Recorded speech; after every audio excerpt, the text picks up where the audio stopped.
All right, looks like we are live, guys. So before we dive too deep into this, I want to thank you guys for joining me in this mockery of our dear friend Rob and his fake ass beard. And Rob, thank you for being such a great sport and letting us make fun of you.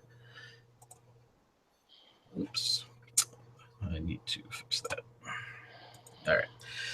So if we shall get started here, you'll notice you guys are Team Go SG. You're Ian, the Iron Tyrant's chosen four. Sometimes they call you Ian Celestials. He is your Charlie, per se. As it comes to, you guys all made your way out to Chicago, the Windy City, for the first OSG Con 2017. This is the first event that's been held for our wonderful group here. We've all gotten together. Checked, you arrived so that you could have a drinking contest with Ian. You others heard that he was running some Lamentations of the Flame Princess game. And when you got up there to this room, though, he wasn't there. Instead, what you found was this TV screen. And you had him giving you this message that Rob Barkley has obtained a beard. That same video you fellas just watched. And as it was finishing his tirade and, putting you guys on this mission, getting you guys ready, the whole thing kind of staticked out. And you saw Rob, this voluptuous, braided Viking beard. And in all of his glory as he mocked all of you. Without any time to waste, checks, you definitely jumped in the old Trailway Airport cart thing here, whatever the hell they're called, ram tracks. You guys need to get to the OS jet, the OSG jet. This is Ian's special flight per se to you, so you can head out there to the Spinnaker Tower over in Portsmouth, England. So as the scene opens up, you got the credits roll. You get mocked by Rob in his beard. Checks, you get into the front seat of this thing. You get ready to slam on the gas. Todor, Caius, Dan, you all pile in. You can see this beautiful picture here. And Checks, as you slam on the gas of this thing, you easily crank this up to about 20 kilometers an hour. You're totally hauling ass. That's really like 15 miles an hour. But you got this thing pedal to the metal. Up ahead, you can see your OS jet. And you see these tiny little gray-skinned humanoid things that are clambering up into it. One of them's hanging out the pilot seat, waving its arm at you, gives you the finger, and then you can see your jet starting to take off. You press that pedal a little bit faster. You got this thing going as fast as it can go as you try to get to this jet in time, kick these aliens' ass, and go save the world. Checks, you can take it from here. What do you do? If he thinks he's taking my fucking title, he's got another fucking thing coming.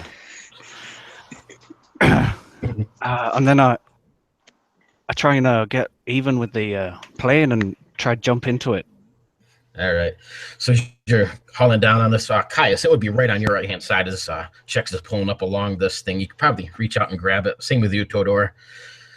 If you guys want to try and get it, you can see up in the front, the pilot's there, this little grease-skinned, nasty-looking creature thing. You can see he does definitely have a nice little beard that he's growing on his chin, though, as he hangs out the pilot's seat. You can see he kind of pulls the pop on this little whiskey bottle, starting to shove a bit of a rag in there, a lighter in his hand. What are those green-skinned, bearded things? Are they Canadians? They look an awful lot like Canadians. One of them waves a Canuck flag out the other window. I'll cup my hands and get ready to launch somebody onto the plane. Probably Todor. He looks the most likely to volunteer. Without understanding what the hell is going on, I mean, it's probably his first time in the States, and I'm like, what's going on? I'm probably stoned to the core. Yes, I volunteer because I see the expectancy in everyone's eyes for someone to, get on the plane. So yeah, unknowingly I do. Yes, you guys are getting, the warnings on your phones of, this red world warning as Rob starts to take over the world. Cup your hands, Caius, Todor, as you step into there, and, he launches you forward. Todor, you're going to start us off with a drop. Nice. 7, so that's okay. Yep. So, yeah, you put your foot in there, and he gives you that heave up. You're able to grab a hold just as that little side hand railing on this stairwell that's opening up into your guys' private OS jet. Grab a hold of this thing, start to pull yourself in. When you look down the main aisleway, there's a nice 4 little seats there. All of them are nicely decorated. You can see some bottles of wine and whiskey and beer lined up on the little bar area. Behind there, you see this little gray-skinned creature, this long flowing beard, kind of glare at you with these big green blinking eyes. He just almost drops down to like all 4 of his hands. Feet, starts crawling across the floor towards you. You can see him leaping through the air as the scene cuts over to the other 3 of you, still trying to keep up with this jet, but it's picking up quicker and quicker. You're slowly starting to leave behind here.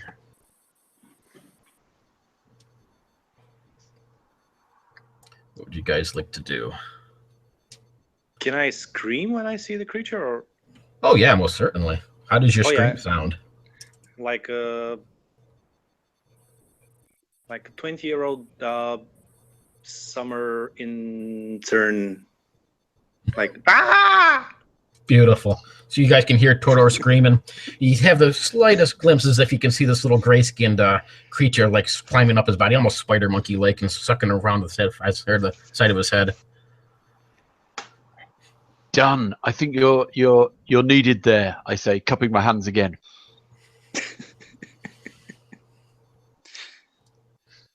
Yeah, I'm gonna reach down and to the seat beside me and grab what kind of looks like a big leather satchel.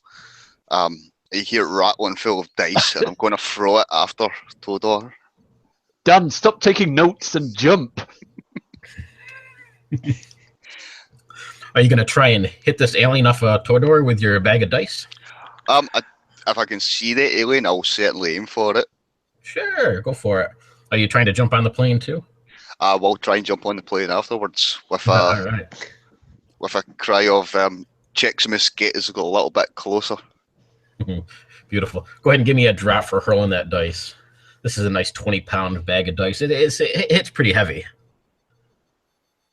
Is this a challenge roll off of anything, or is it just a straight up? Oh, just a straight up drop. Just because, it's kind of dangerous to poor Todor as he's getting suffocated by this thing on the side of his face. No worries. Yeah, I'm good. 6 on that. All right. So you feel this dice bag crack right against the backside of your face, Todor, but it mostly hits this alien creature. You see it hit the ground kind of hard, these dice spilling all across the aisle of the plane. The thing picks up a little bit more speed. When you look up to the cockpit area, you see 2 of these little aliens up in the cockpit area as they're pushing that little lever forward, getting this plane going quicker and quicker. You can feel your stomach drop a little bit as it starts to lift off the ground. What do you guys do? I'm going to throw one of my D6 bags of D6s into the jet and see if it messes up the system. Take out the propulsion system with D6s. All right. Hurl a bag of dice in there. Give me a drop.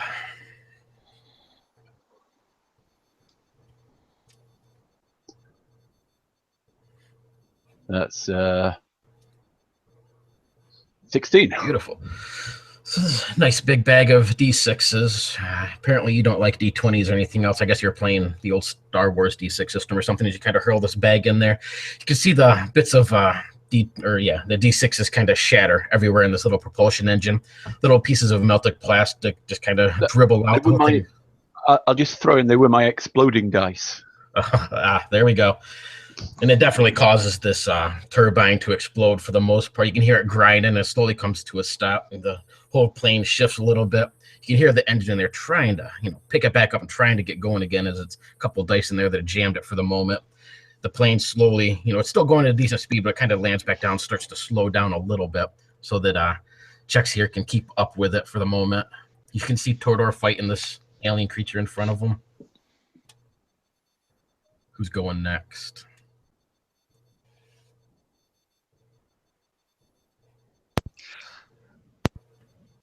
Well, I'm going to dig down to my Scandinavian roots and go berserk at this creature if I can get to it and rugby tackle it. All right. Yeah, this plane slows down a little bit. You're able to grab a hold of that handrail and get up these little steps. Tordor's still screaming like a bitch as he's looking down at this little alien thing on the ground. As you rugby style, just charge up these steps and grab a hold of this thing. Go ahead and give me a drop. That's a 17. Beautiful. So what do you do to this little thing to destroy it? I don't know if you want to kill it or not, but whatever you do to it, go for it. Yeah, well, as I say, it's like a good old-fashioned rugby tackle. Maybe with a little bit of a Viking war cry in there. And try and tackle it out of the door that we jumped into.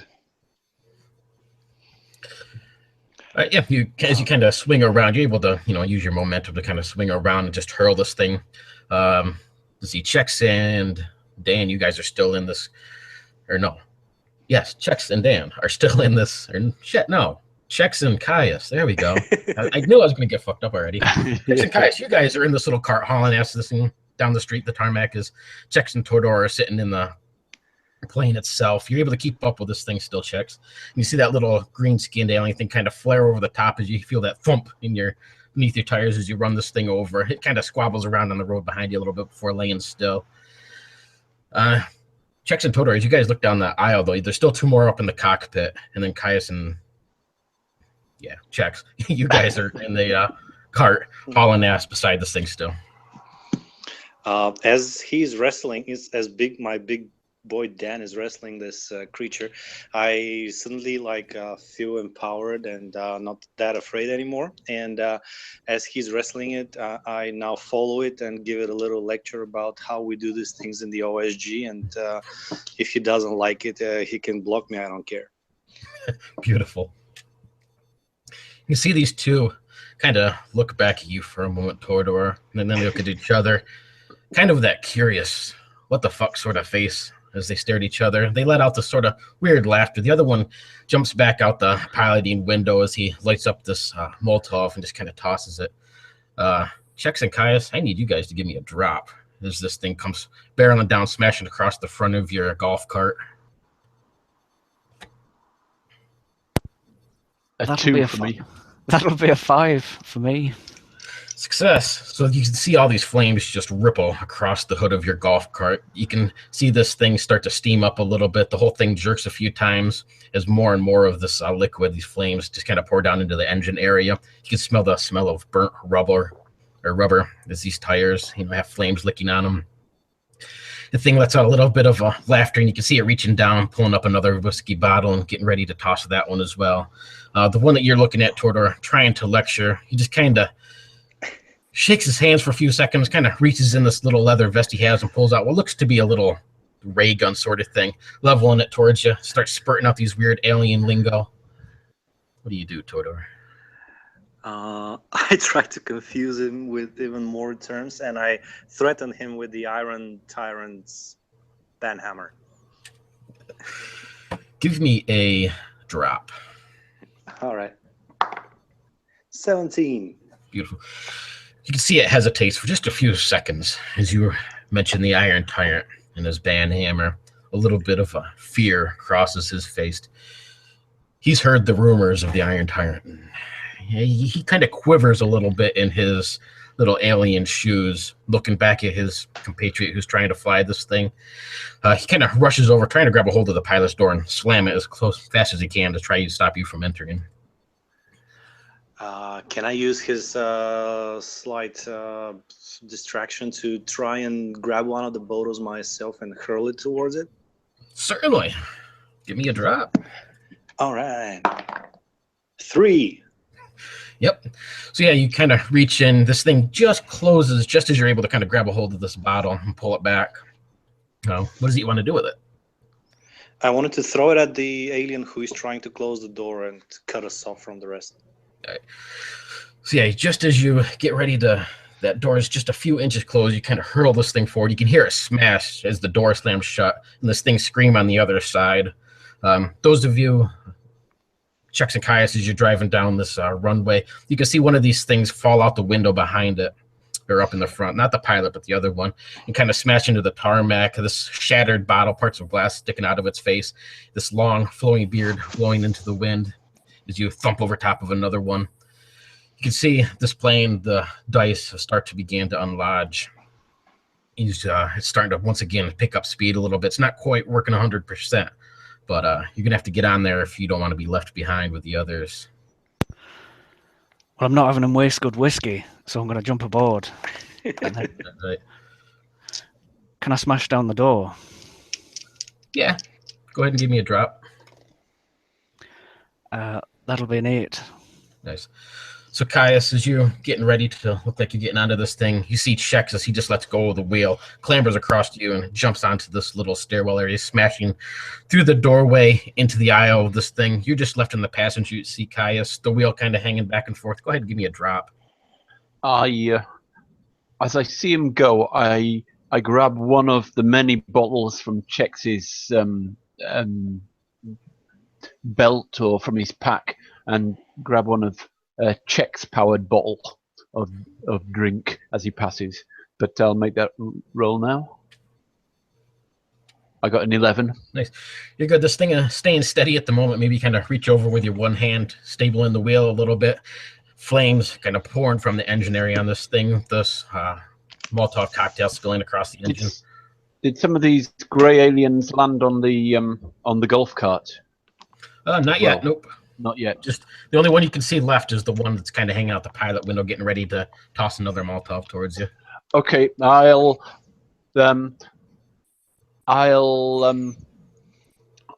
wedge a shoe in the steering wheel of the golf cart, setting it on an angle to intercept this jet, and I'll put. It needs extra special speed, I reckon. So I'll pour one of the check strength drinks into the fuel tank before abandoning ship and climbing onto the jet. So hopefully it'll have that burst of speed to overtake the jet. Oh hell yeah! You know the alcohol behind this thing. You drop that into the gas tank or whatever this thing's running off of, and it's like an instant nitro boost as you're just thrown back in your seat, hauling ass, almost bypassing this plane, reaching out, grabbing hold of this thing. Give me one more drop to clamber up these steps and get into this thing and off your runaway cart. 16. Beautiful. So just as you step off this cart, you can see that shoe that you lodged in there dislodges a little bit. Was that your shoe? So you only have one shoe now? Yep, I'm one shoe. All right. So you see your shoe just kind of fall across the flames and fall onto the tarmac as this cart veers off to the side, smashing into another plane in the distance. And this huge explosion erupts around it. You hang on to this jet as it just lifts off the ground. As you step in, you can feel that door behind you close up. Todor, well, he's probably still screaming like a bitch, but he's at least, smashed one of these in the face with a bottle. Chex and Dan are standing there. The doorway to the pilot area is closed, though. You can see it's been blocked off. And he sounds like the pilot, you can hear the alien in there, but it sounds like he's either pushing stuff up against the door or trying to brace the door or something. Okay, yeah, I would be screaming even more. I mean, after all the adrenaline that I just, did this awesome thing. At the moment, he's like an exhilarated little child because it's his first con ever. He's, meeting those veterans for the first time, and he's just shouting about saying, "Oh, is every con like this such fun? Yeah, it's so awesome." And he goes over to the cockpit and starts banging into the door, and he believes it's all like a theatrical presentation of some sorts. He doesn't even realize any danger and starts shouting, "Open in the name of the OSG, open this door immediately." And he's smiling and laughing and looks like a madman. How about the rest of you? As Todor diminishes this poor alien, her attempts to.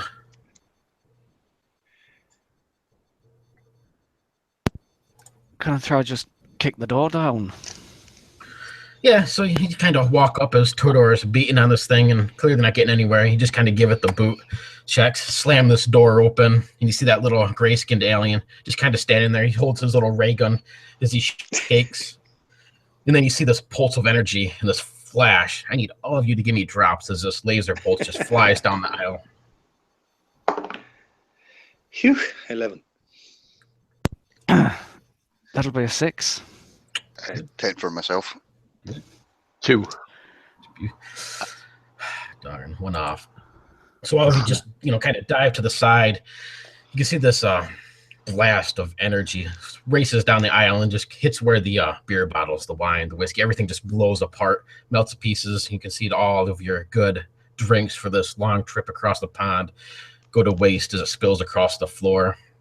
Checks, you turn and you see this little alien thing, this very sheepish grin kind of across its face as it just blew up all of your drink. There's nothing more antagonistic than a cat, but you're pretty fucking close, Sunshine. And then I nut him. Yep, give me a drop. That's an 18. All right. You can describe what you do to this guy to get him out of there or kill him or whatever you want to do to him. You said the window was open? Mm-hmm. I pick him up by the scruff of his neck and I nut him right in the head and throw him out the window. That place lets out this bit of a scream as you hurl him out the window. You see his little gray body kind of flit through the air and smash onto the ground. Behind him, this fake little beard just kind of drifts down, crossing, laying gently across his chest. You can see all these red lights beeping across the center console. Some levers you can push, pull, buttons. I don't think any of you put flying down as a profession, so who's going to take control of this thing? The jet kind of tips a little bit. You can hear the engine grind a little bit as it kicks out a couple more D6s that Kai's threw in there. Well, that laser beam, that ray beam that shot out, may have missed me, but it got my notes. Just a pile of ashes of notepaper in my hand. That had all the flight instructions on it. So I don't know what to do. Well, why don't you give me an intelligence challenge roll?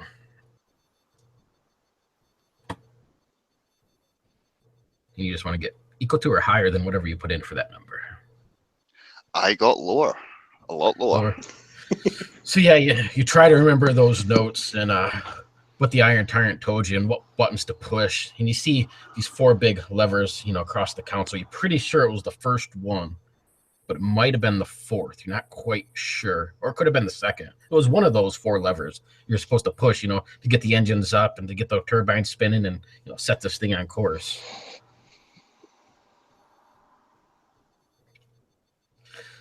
The whole thing shakes a little bit, and you can feel your stomachs drop as it begins to drop altitude. The tip of the plane slowly starts to careen forward. I mean, there's only one thing to do in a situation like this, and that's play eeny, meeny, miny, mo. Take your pick. Which one's it going to be? Which one do you end up mining or meeny, miny, mowing? I've still got a D4. Shall I roll a D4 and decide? Roll a D4 and decide. Go for number 2. Go for number 2. So number 2, you hit that lever, you push it forward, you can hear the engine start spinning, the whole thing shakes a little bit. There's that brief moment in between where you're not sure if it's getting ready to lift up or if it's getting ready to nosedive. For that, why don't you give me 4 drops since there's 4 levers? Checks. Or, I'm sorry, Dan. They don't call me Danger Dan for nothing. That's what I'm going to call you Danger, yes. I rolled a 1. All right, add 1 more drop into your pool, or add 1 more D20 to your pool. You hit that 2nd lever. You can feel all of you have that moment where you think everything's going to go well. You hear this engines pick up. The plane seems to level off for a second. Danger Dan turns. He kind of smiles to you fellas. He's got this. And then the whole thing just drops. You guys are throwing back. The other 3 of you, why don't you guys give me drops too? 7. Every time I see that one, it's like, in the upper part of the die. Just waiting for it, but it's a 7. 19. 17. Good. So all 3 of you watch as Danger Dan pushes this lever forward and turns around, giving you the thumbs up. He has this under control. The nose of the plane just drops. All of you are kind of thrown back into your seats a little bit. There's nice fancy new OS jet seats that when you kind of sit down, they have the automatic belt that kind of comes across, lacking you in. So as you guys, 3 of you struggle trying to get out of these seats that have, been seat belted into Danger Dan, you're still sitting there. These 3 levers, nose diving towards the ground. What do you do?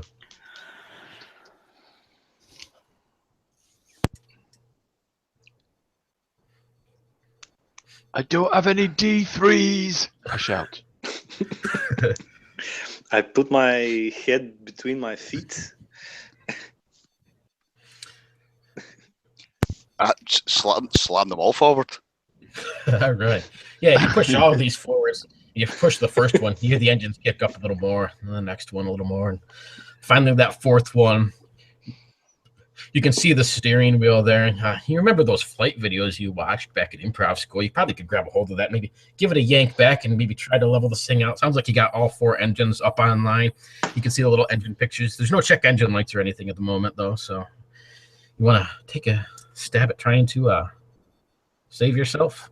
I'll try, but in improv school, it's a paper plate, not a steering wheel, so... Go ahead and give me a drop. 10 and a 20. Beautiful. Grab a hold of that wheel. You pull it back. It takes quite a bit of strength to kind of pull this thing, but you can keep on fighting. You see the ground getting closer and closer. You see what looks to be maybe some little lake pond type thing that you're careening towards. As you pull it back, all of you kind of feel yourselves being pushed back into the sea as this thing swoops down and begins to level out.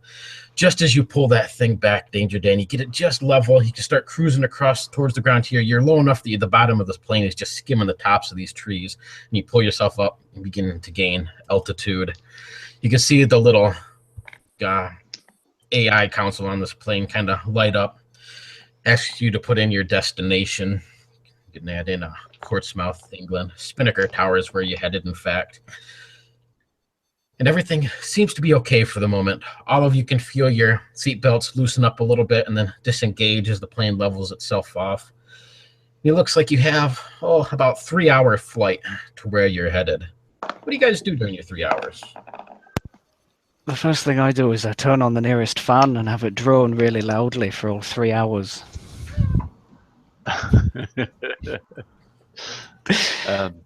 I imagine the sort of combat and the near crash and everything has rattled loose the oxygen masks from the overhead area, and they've all fallen down. And I found myself, I mean, we were all in such speed that I found myself in Todo's seat, and his oxygen mask is just feeding me weed through the wire. So I'll just be sitting there through the flight, imagining I'm Todo. Oh no! This is going to get very confusing. No, he's got my seat, but now that I see that you're so chill, I don't really want to spoil your. I'll pass it. I'll pass it round. I'll pass round Todo's oxygen mask. You kind of look back behind you, Danger Dan. You can see the whole cabin of the ship, starting to fill up with smoke. Starting to create your own little oven. Yeah, got a bit of the munchies now, so there's always a slice of brie in my pocket and some crackers in the other one. I think it's time to have a little picnic. Todor I'm getting some ideas now.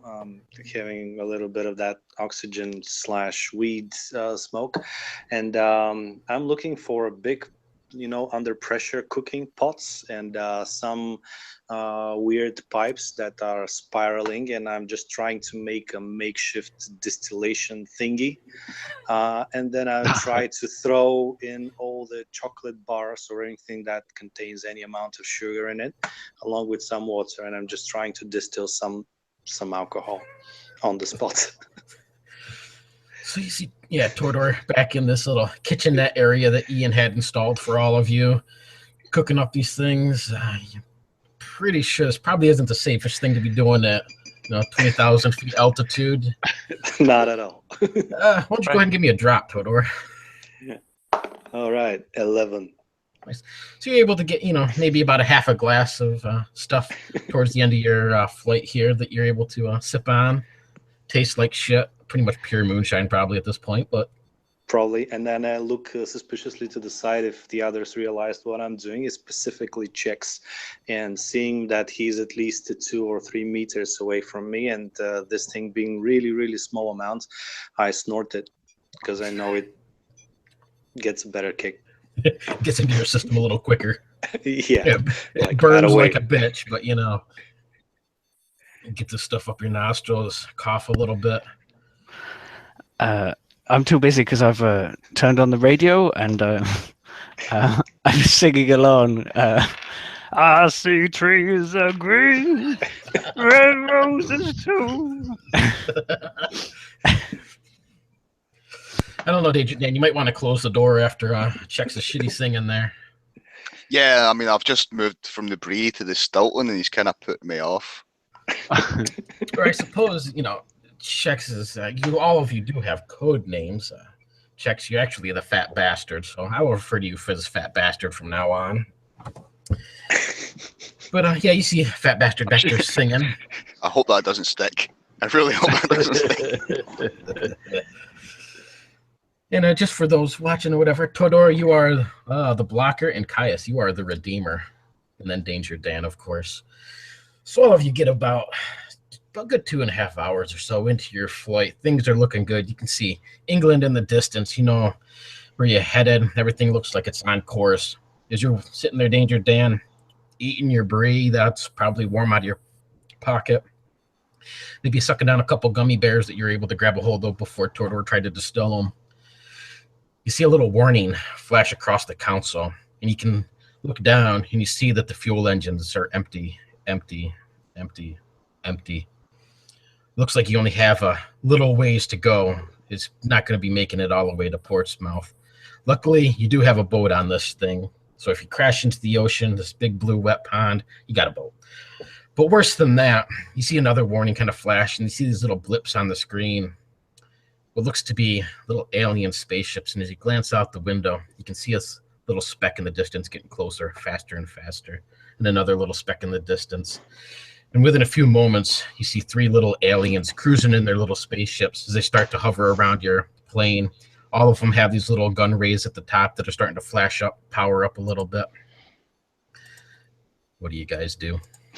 At this point, I'm into a game. I'm not really interacting with the physical world. To me, I'm interacting with some sort of a game. So I go to Danger Dan and I slap him on the back and I keep laughing. I say, "Where are the turrets, man? Where are the turrets?" I'll just point to where I believe them to be. Well, I grab the headset that crackles like, it's everybody in the planes, their ears are bleeding. Sorry, Dan. And with a cry of, "This is your captain speaking. Thank you for flying OSG Airways. If you look to your left and to your right, well, you'll see what I mean. Everybody get ready, brace for impact." So yeah, you guys glance out your little port windows. Todor, you look out the front area of this thing, and you see these 3 little aliens like I got on my screen here. Hauling ass, they got their levels all the way pressed forward. They got these little turret things that are flaring up, little jet flames of fire and brimstone scooting out the ass end of these muffler systems on these things as they start zipping around your ship. You can feel your ship or your jet rock a little bit as it gets blasted. And then another one. I need drops from all of you. 11. Beautiful. That's a 13. Beautiful. Also in the 11 had a 17. 17. Cool.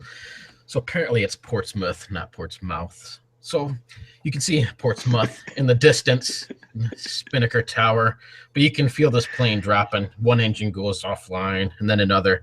These 3 little aliens zipping around your ship, constantly blasting into it. You can see warning signs just flashing across the console. Fat Bastard Danger Dan. You can see warnings across the console, Danger Dan. You can feel the front end of the ship start pointing down, and then it just starts to nosedive. You're going to have to either try and get this thing under control, or you could always, hit that eject button and get yourselves into your fancy-dancy OSG boat that you have.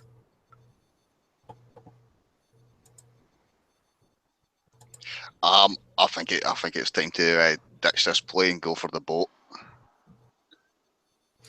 Yeah, you look across the console and, without your notes that this alien turned to ash, pages upon pages of notes that I've heard you write. It's pretty hard to kind of come up with something to try and figure out what to do, but you do see that big red button. This is the OSG boat on it. Slam that thing, and you hear the whole engines, the bay kind of open up. You guys can feel the ship rock a little bit. It gets blasted a few more times. And if you kind of look out your windows, you see this large little raft type thing kind of drift down into the ocean below you. Little paddle boats set there. Who's taking a jump? Wait a second. So we're still in the air, and we just saw the boat drop. Yep. The bolt drop. Correct. Oh my god. I will take out my Star Wars dice because I'm still looking for a fucking turret, and those are very precious dice to me. I just crossed the whole of Europe to get a hold of them, and I roll a turret check for myself. You see the others kind of panic a little bit. You roll your dice. They kind of scatter across the council, and this one beautiful dice that comes up just as you want it, that turret button. You can see it's on a nice little button that says Todor's turret. Cool. I go there and I try to. I'm sorry. Is that a button? It's a Really? button. I press it. Yeah. I jump at it and I start pressing it like there's no tomorrow. You know. Nice. Yeah, you can see Danger Dan as he backs out of the cockpit, and just in time as you hit this button, Todor. It's almost like a transformer around you. You can see the cockpit, the seats there kind of scoot out of the way a little bit. You see this larger, more cushioned beanbag kind of rise up in the center. In front of you, on the front of this jet, you see this large little Delta Ray thing kind of pop up out of the engine, kind of opens up, like a compartment thing. This turret rises up.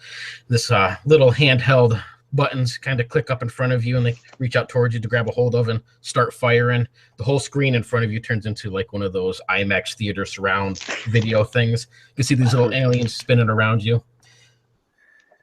Eat my blasts, you fucking idiots! And I start shooting at everything that moves that is not our plane. Nice. So this whole whole jet begins to shake like crazy as Todor, you can hear him just firing away in the cockpit of this thing.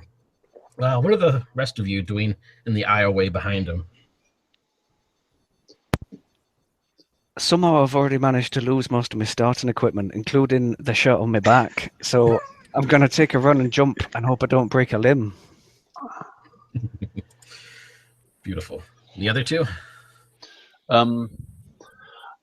I'll climb down into the cargo bay and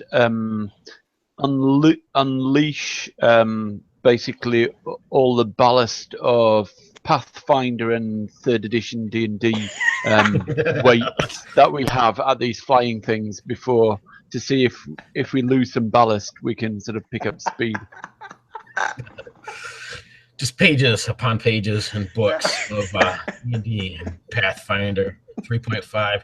You see quite a few smatterings of 4th edition, and I've heard they're Ian's favorite. He was quite a proponent of the whole system. Nobody could really get behind him, guy's kind of crazy. But you see his prized collection of 4th edition books there that, you think for a moment if you really should kick it out, but yeah, you give it the boot and kick that out as well. You can still feel the plane careening down towards the ocean. It seems to level off a little bit, but, with the engines, one goes down and another, and you're almost just kind of drifting, gliding at this point. The whole cargo bay behind you, though, kind of drops down. You can see some nice parachute bags against the wall, clean jump down. The whole ship, or the whole jet, shakes a few more times as you hear the blast of Todor's turret going off. I look round for anything else, and my eyes fall on Mifarog, and I pick it up, but then the voice of the Iron Tyrant appears in my head, and I see the dreadful banhammer closing down on me, so I quickly put it back in its revered position and dive out to try and get into the ship. Nice. Grab a hold of that parachute as you jump. Go ahead and give me a drop.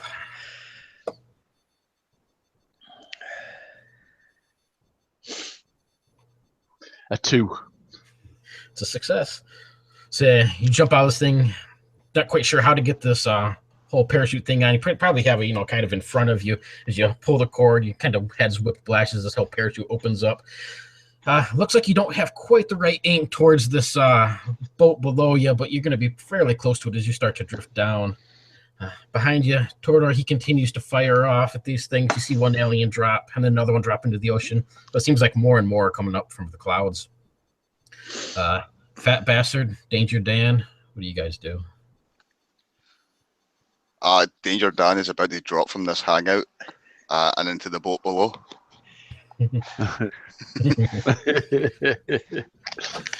Swing that parachute on, jump from this thing. Go ahead and give me a drop, Danger Dan. Wait. I never said anything about a parachute. Oh, okay. You're just gonna totally free ball drop this, huh? Totally. All right. So yeah, you just jump, hauling ass as you skydive down through the air. Fat bastard, you're left as you watched Chex just leap from this place, forgetting his parachute apparently. I already said I jumped before you Oh, you even jumped? described parachute, so I'm already gone. So both of you are on a full-on dive towards the ocean. Todor, you can see this is a lost cause. You've blasted a good 15 of these things out, but they just keep swarming around more and more. Seem to be intent on this plane that you're in. They don't seem to really notice the other fellows jumping out the back end of this thing. What do you do as you realize you're the last one left on there and you're careening towards the ocean rather quickly? All right. So I look out the window and try to judge when are we going to hit the water, and I try to do my best, like in the beginning of Breakpoint, I think was the name of the movie, like to jump in the very last moment so that I just don't become some sort of sludge and splash on on the surface, and I shout Geronimo as I do in the very last Beautiful. moment. Go ahead and give me a drop, Todor. 12. Nice. So you run out to this back cargo area. You can feel the velocity of this plane picking up. It's just a little bit hard to breathe. The wind's just blasting against you. And just as that tip of that nose hits that water, you give a leap towards this boat, landing in gracefully. As you look up, you can see Caius as he's parachuting down, and the splash beside you on the left, and another splash on the right. Danger Dan and Fat Bastard just smash into the water. Why don't you two, Danger Dan and Fat Bastard, give me a drop?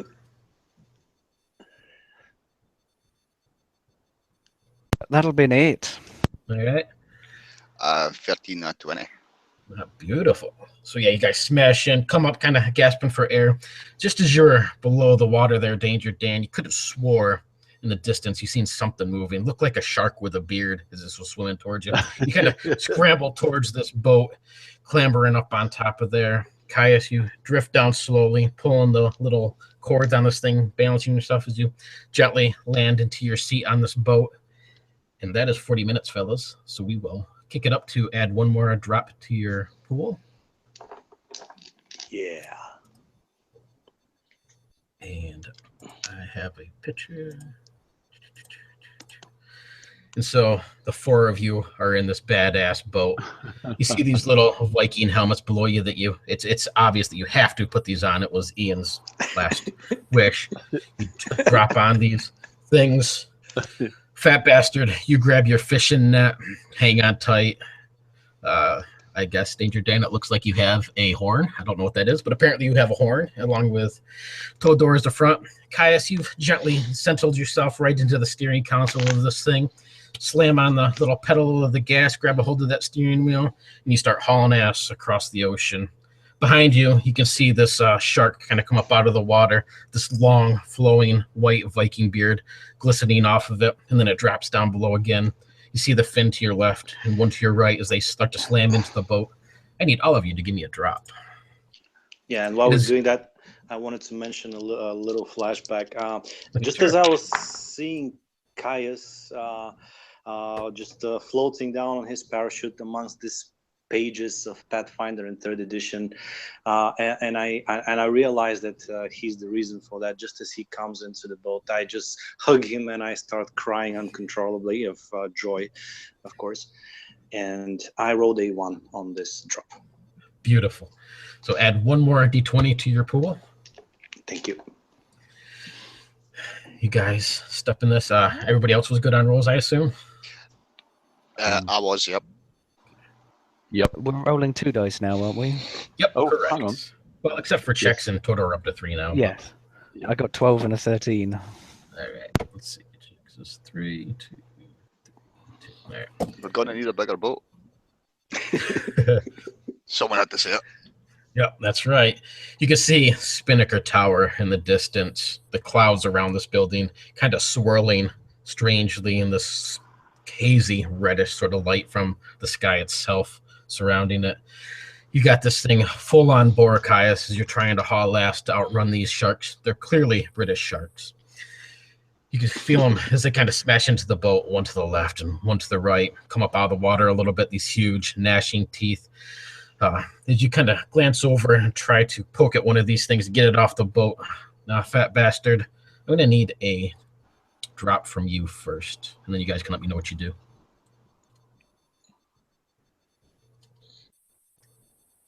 That'll be 14 and 10. All right. So you can see this shark just come up out of the water, grabbing a hold of this fishing net that you're holding on to, and he kind of rips it out of your hand. Caius is still hauling ass. What do you guys do with these sharks chasing you? You look up to the sky. You do see quite a few of those aliens kind of circling around. And there's that brief second that you think you pretty much have a straight line towards Spinnaker Tower. But when a plane crashes into the ocean, it leaves a hell of a wave. And as you kind of glance behind Fat Bastard, you can see that huge tidal tsunami sort of thing just rolling towards the boat.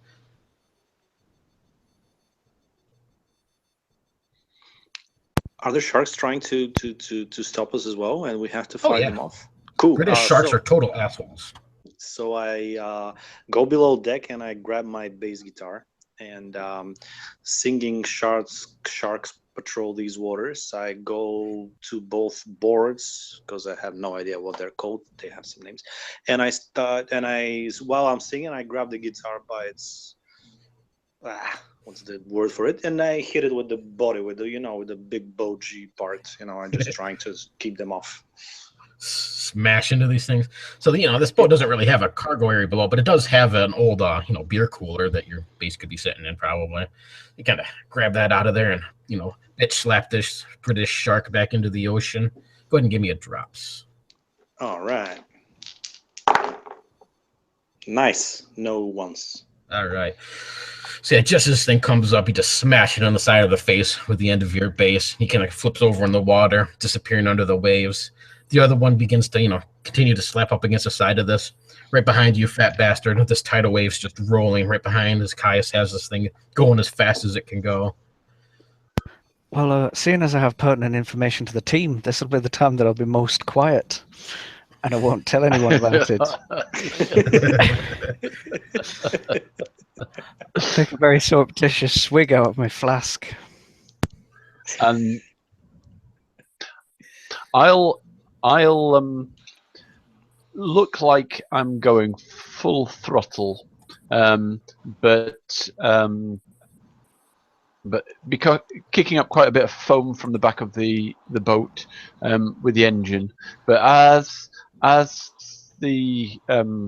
but I'll try and keep one shark behind us, and as he's catching up on us, I'll pull the propeller out just as it's about to attack, and just chop up the shark with the revolving wheels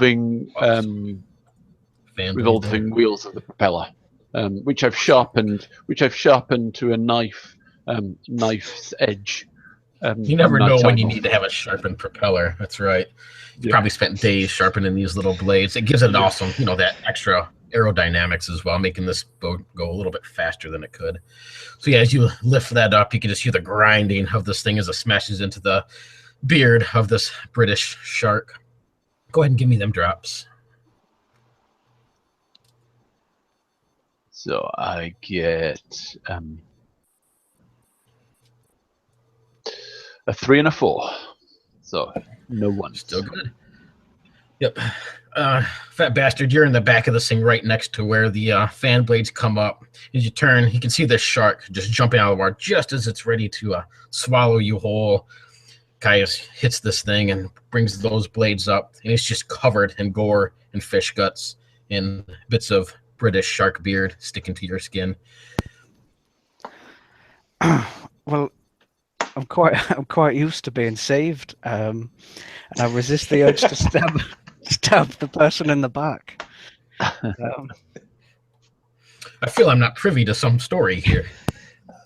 I feel I'm not privy. That's it. The story.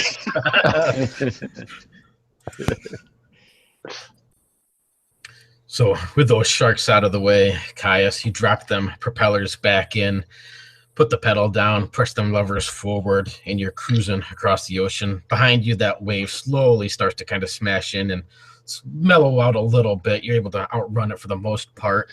You can see the docks of Portsmouth. Hopefully that's correctly terminated. Portsmouth coming up ahead of you, that little rampway, and you can see Spinnaker Tower rising in the distance. Are you gonna stop, or are you just hauling ass up onto the docks, or what do you want to do with your propulsion that you got going on there, guys?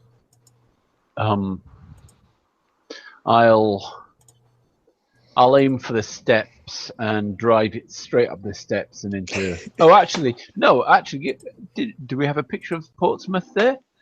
Is that Portsmouth? Yep, that's Portsmouth. That's Spinnaker Tower there. Oh, well then, I'm aiming for the bottom of Spinnaker Tower, and with the inertia and things, I'm going to see if I can get all the way up the revolving circle to the top layer, and then we'll that sort of. So you're gonna have to get a little more power down there. Yeah, you know, you press I'll some need levers some- forward. Have we got any more of Chex's brew? Look down. Okay.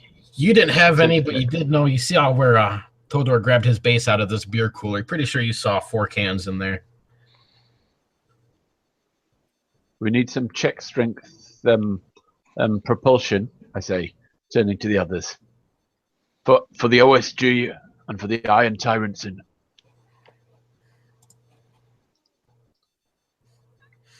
Everybody just stares at you quietly, wondering if they should really drop in some checks level drinkage.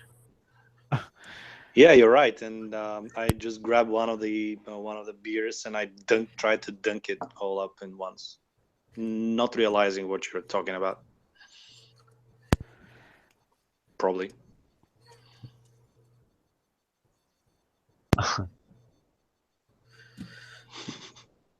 I thought we were, and then I look around and see you're still like doing nothing and staring, and I was like, oh, weren't we toasting about our success, or what did I miss? Checks, have you got any more of that stuff? I turn to Fat Bastard.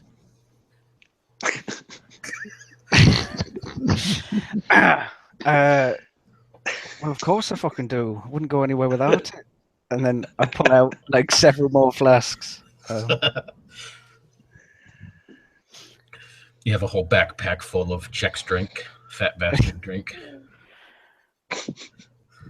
You might have to try find one that's full, though. I've already been at them.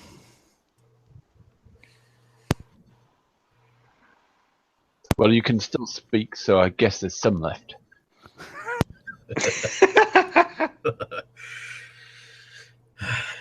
Do you want to empty what you got left into the gas tank? Give Caius the extra propulsion he needs to go up the ramp and apparently fly his boat up to the top of Spinnaker Tower.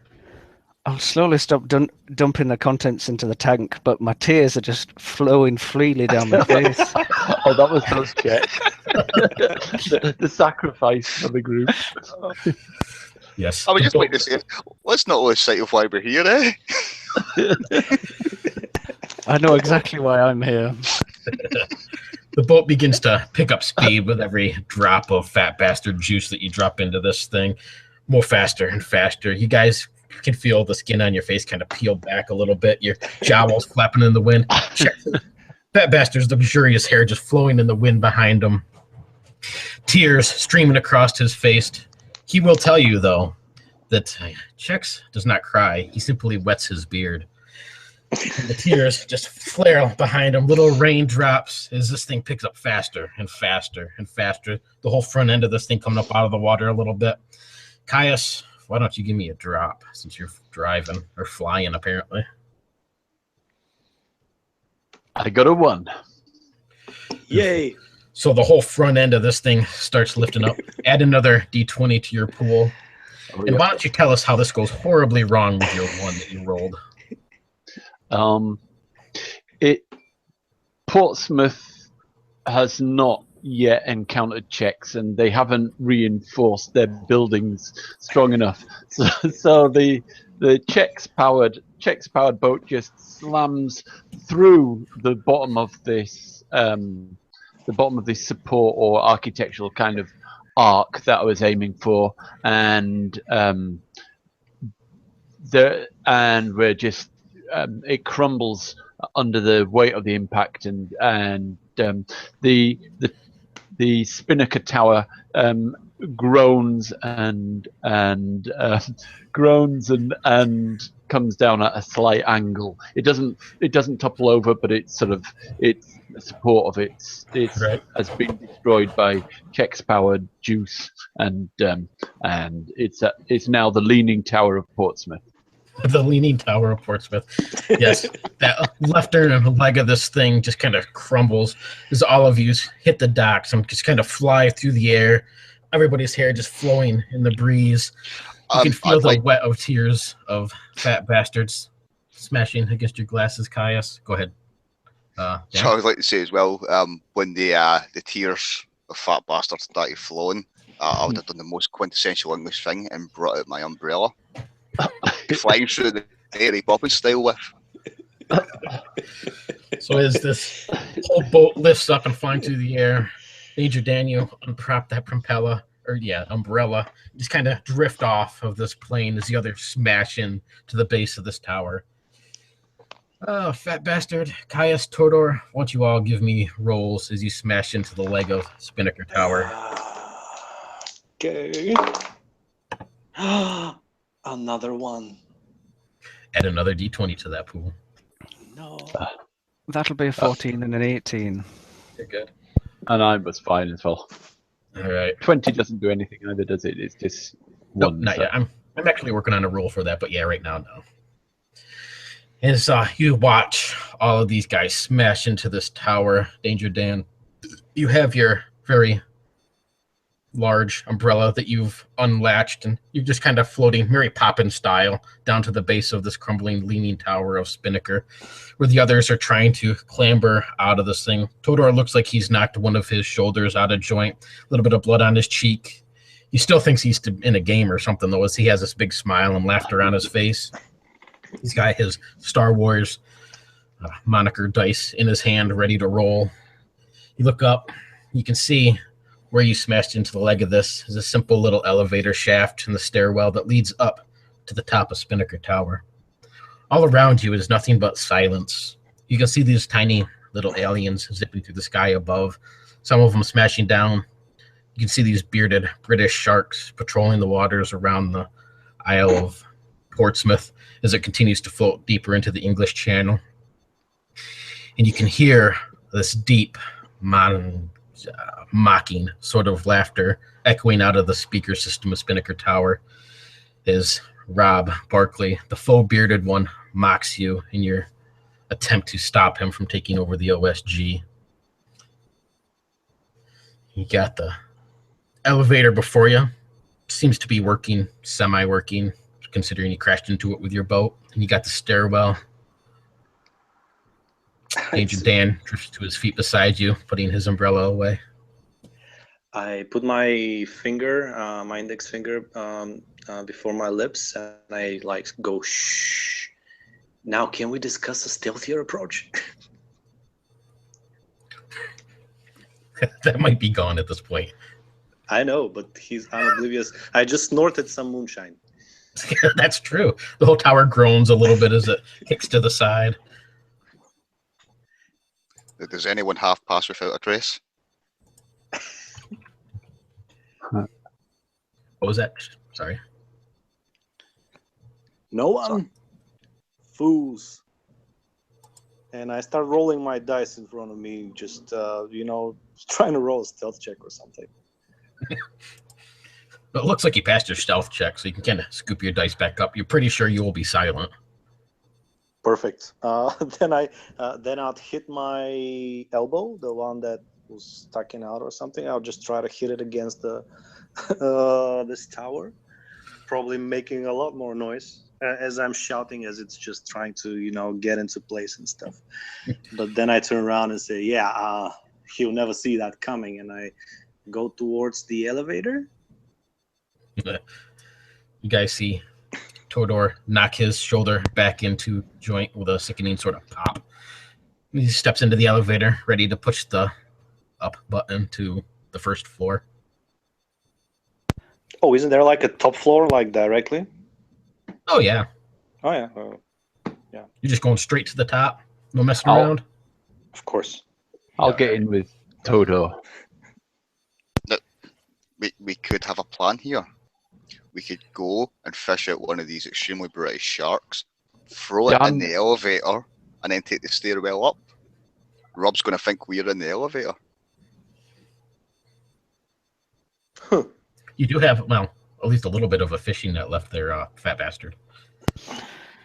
I like your plan, Dan. Chex has nothing but silent admiration for that plan.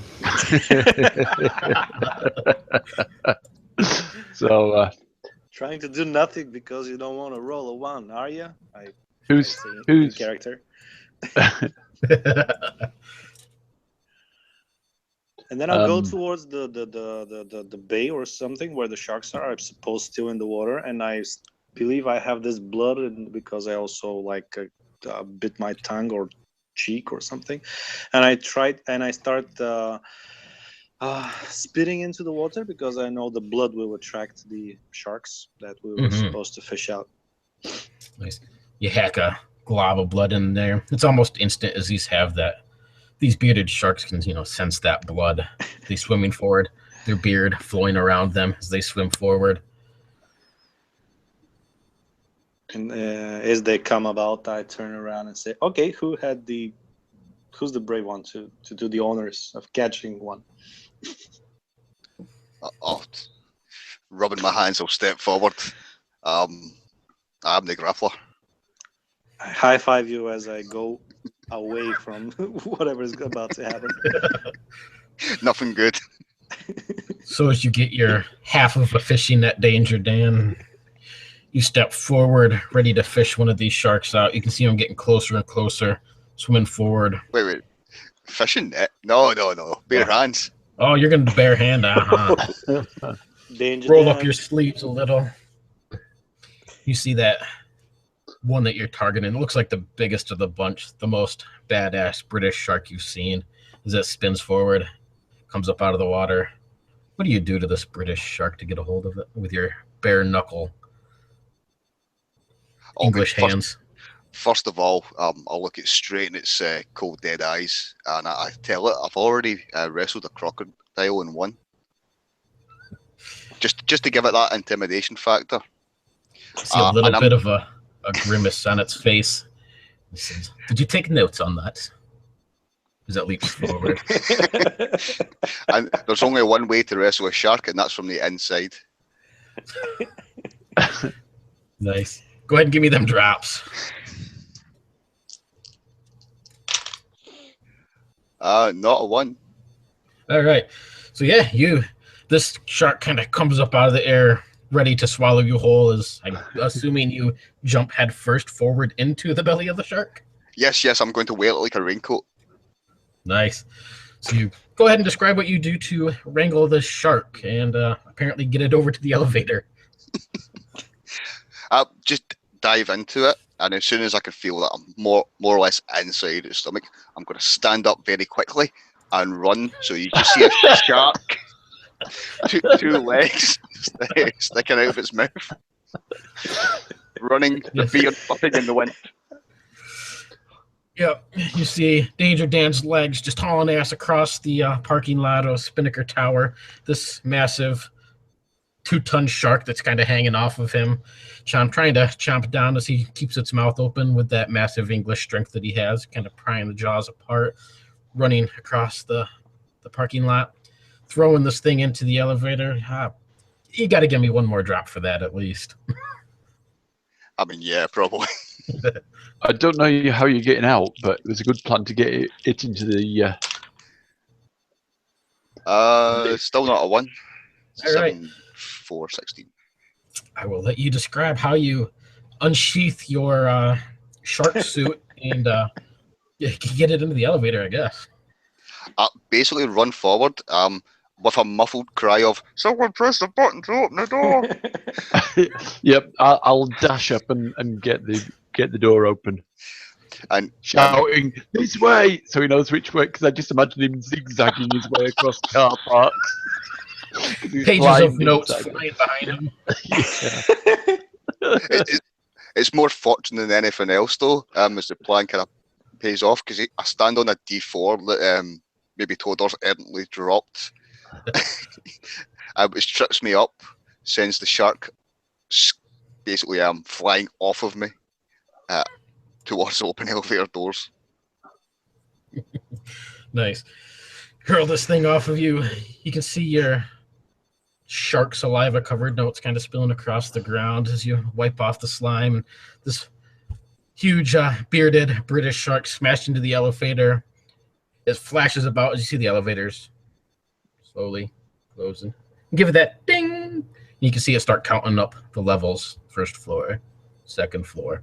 As it makes its way towards the top. The whole thing, you can see her rattling around and they're thrashing about. You guys are left with a stairwell. Well, now that's our been stealth attack! I shout, running for the stairs. While that's been going on, I've realised it's Beer Delivery Day and I need to key in a new address for the Amazon delivery drone. So I put in top of Spinnaker Tower. And then I start walking up. All right. I open up a little menu and try to see if you can stealth attack with a shark. And how many dice is that? It's definitely a fin-S weapon. Well, I would say it's quite finesse. Yeah. It has the element of surprise on there, so you might have advantage as well.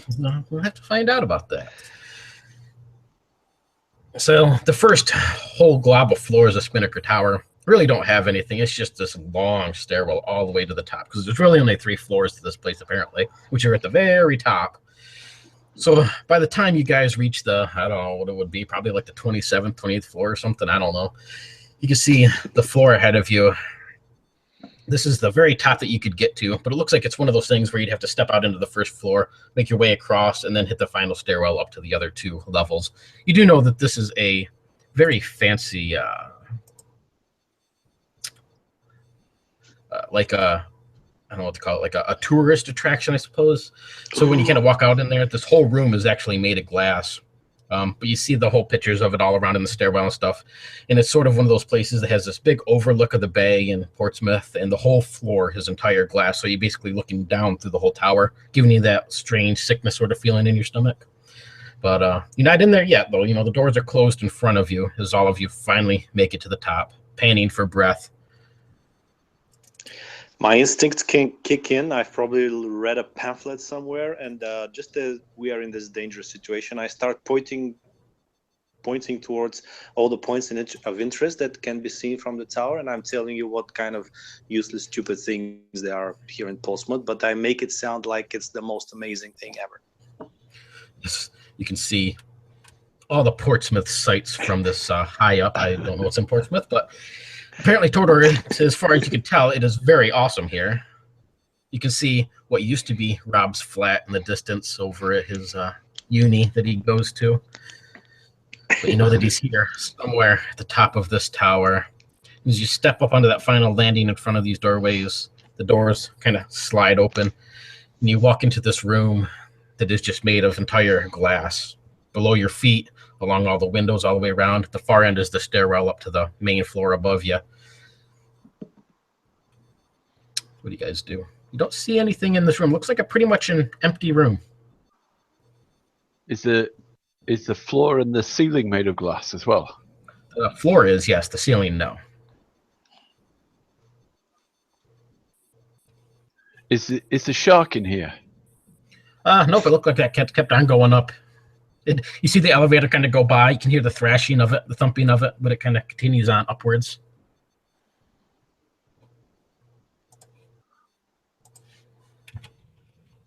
I'll get everybody in.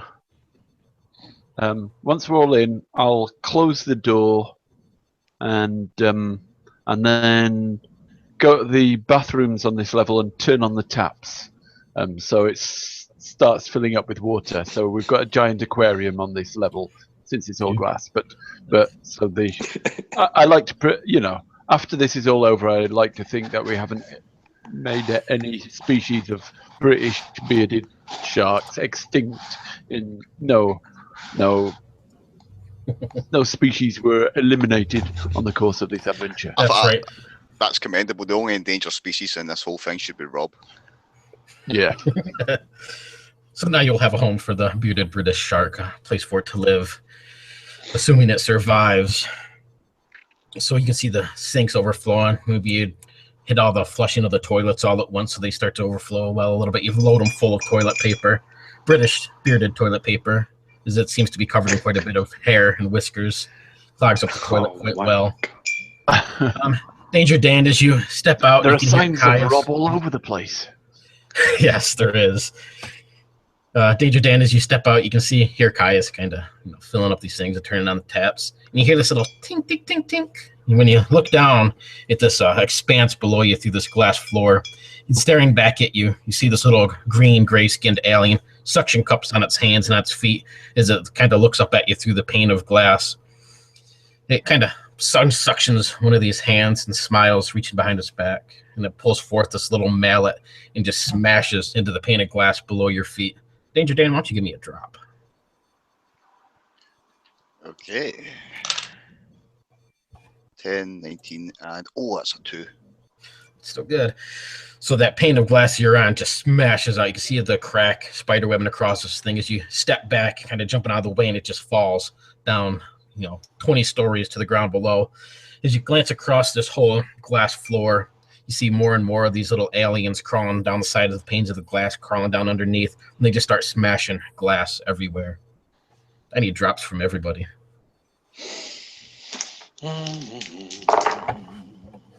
Nice. I got a 1. All right. I'm all good. All good. I wasn't expecting you, Dan. Yep. So I'm all right.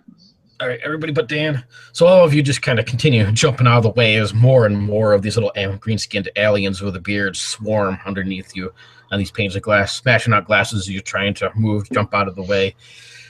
Caius, right beside you, as you're running forward, you pass by Danger Dan, and then you hear his scream as this floor gives out underneath him. He's right there. You can try and catch him, maybe, if you want to give me a drop. Unless you have a Who better did you plan. say it was again? Danger Dan. Oh, I will. He has all the notes on this tower, so. Yeah. Implying if it was Fat Bastard, you would just let him drop. That's cruel. Yep, I just managed to grab hold of some hair, I reckon, as he's going down. So you grab a hold of Danger Dan's beard. You can feel it, Dan, as this kind of starts to rip at your chin follicles that Caius is holding you by. More of these aliens start swarming down underneath, more and more glass smashing. What do you guys do? I mean, if he's got me by the beard, I'm going to attempt to helicopter myself while he's holding me to try and kick the aliens in the vicinity, if there's any. Yep. All right. Good move. Okay. You smash one in the face and knock it off. Another one. Go ahead and give me that drop. Yeah, I'll try using Danger Dan as a sort of flail to beat these aliens or Canadians. Swinging him around by his beard. Yep. Yeah, I guess that propensity of British soccer is working for me. Nice. So you're just smashing these Canuck aliens off this building, unsuction cupping them from the bottom. Fat Bastard, Todor, what are you guys doing? You can see Caius as he has Danger Dan by the beard as he's helicoptering, karate kicking and kung fuing these aliens off the glass panels. I am searching the walls for the evacuation schemes, trying to actually find the way up towards where Rob would be. Nice. I shout over to Todor. Todor, checks would make a good weapon too. I say, holding Dan by the beard. And you look at me. This well, there's a beer belly, but there's hardly any muscle around the the shoulders and the arms. And I look towards Fat Dan and I start laughing. I actually fall on the floor. And sorry, Fat Bastard. And I was like, what the fuck? You must be kidding me. And I keep searching for that exit out of here and towards Rob. You get down to the end of that room or whatever on the far end, which would overlook the main bay area. You can see the door to the side. Follow little schematics. It looks like the top floor is actually 2 above you, but it looks like it goes up this, the stairway goes up to the next floor, and then it looks to be a kitchen area or like a dining or a restaurant. Cruise across there, and then the separate stairway will take you up to the top one. But up above you is the restaurant. All right, so I shout towards them, "Come on! I found a way towards Rob," and I go over to where the knife stand is, and I start like taking these kitchen knives and try to make like a cover fire around my guys towards the aliens. Yeah, you kind of step up into that room above you, or the stairwell above you. Right next to the main area, there's a whole line of knives and stuff you can grab a hold of. You guys see Todor as he steps out of the stairwell, flinging knives across, giving you guys cover to run. Caius, you still got a hold of Dan's beard, though, as he's helicoptering and taking these things out.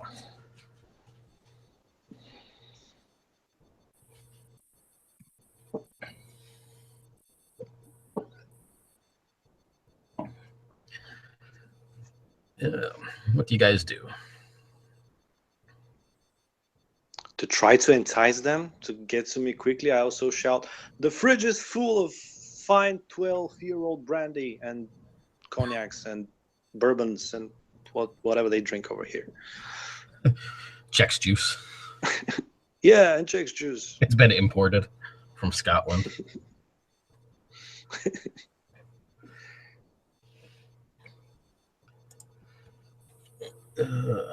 Danger Dan, how do you get yourself back in, I guess? Blades are kind of flying past your head from Todor. I guess a lot of spinning around. My beard's probably braided like a Viking's now anyway. So I could probably climb myself like a rope to get back up onto the land. Yes. He holds on, the end of your beard as you hang below, grabbing a hold of those braids and pulling yourself up Viking style with your own beard. You pull yourself into this room. Blades are still kind of spinning past you as Todor gives you cover, and all of you run across this way into the stairwell. Behind you, more and more panes of glasses just shatter underneath. And you can hear these aliens just mocking you with their laughter and their fake beards as they clamber. You see them kind of clamber out from underneath this glass floor up the side of the windows and disappear to the floor above. All 4 of you stand in this stairwell. Just up ahead, you can see the doors to the restaurant area. You can hear this whirring, grinding sort of sound behind the doors that lead into the restaurant.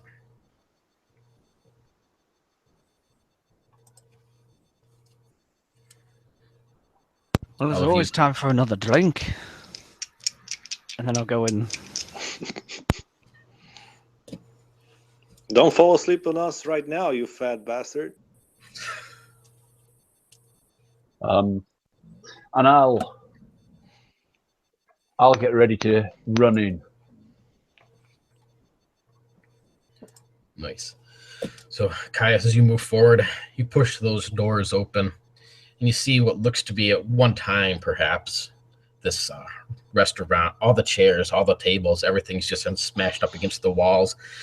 Kind of almost like a hallway left all along the side is all the chairs and garbage and everything like that, creating this hallway down the center of this room. The far end is the stairwell up to the top floor of this room. There's a big TV screen up ahead, and you can see Rob staring back at you, just almost mocking you, watching you. In front of you in this hallway restaurant room, you can see strands of beard hair just crisscrossing like spider webs across this room. And at the far end of it, you see this little mascot-looking guy. Kind of looks like he's dressed up in a suit that looks like Spinnaker Tower. This big, wide smile on his face, and he gives you a little wave. Then you see him kind of trudge over behind this big pile of tables and chairs that have been smashed up. And you hear this grrr, grrr, grrr. Then out behind this thing, you see this mech unit stomp forward. It looks I got a picture of it, actually. Let me find that picture so you can see Spinnaker Tower's mascot. There you go. You can see this thing march forward, this mech suit, this nice full gray beard hanging off the metal intricacies of it. And then you see the hatch open up like a clam. Inside, this little mascot waves again, and then this little bearded clam slams shut, and it starts to march forward, blocking your way to Rob himself. You can hear the whirring and grinding as these little jet things kind of come out of the back end and face forward. And then dozens and dozens of razors fly forth as they try to shave your faces clean, or in the case of Caius, impale him to the wall. I need drops from everybody. So we have some sort of a beard armor. Beard armor. 2 2s, no 1s. Yes. Good. No one's here. No one's. No All one's right. either. So you all feel these razors just kind of graze across your cheeks, trimming a few hairs. Danger Dan's No. Viking beard gets notched a few times by these razor blades. Inside, you can hear the hee of this little Spinnaker Tower mascot as he starts to move forward. The whirring and grinding of his razor guns preparing again. What do you guys do? By the way, we're not in the third act yet, or are we? Nope, not yet. We got about Jesus. about 4 minutes. Oh, Jesus. I shout to everyone that I have a plan, and I start circling around, trying to somehow get behind this mech thingy. And so I realize he's circling around, and so I'm going to try and distract its attention by doing robotics dancing to keep Give me a will challenge roll with that one. Your wisdom challenge roll there. What? Do I roll all So- the dice or this one Nope, dice? you can only roll 1d20, and you want to get equal to whatever number you have in there or higher. Yes, I get my my willpower is 7, and I get a 12. Nice. So yeah, you do the robotic or the robo Do I want to Bonato, get whatever. over or under? Over. Always want to roll high. Every time it's always high. You do your robo Monato dance over on the side. You can hear the thumping of the bass as Rob mocks you and he turns on If You Can't Dance song there. Caius is in the corner dancing like a robot. Tordor's kind of sneaking along the side trying to get behind this mech unit as it gets ready to launch another set of razors to shave you all clean. Danger Dan, fat bastard.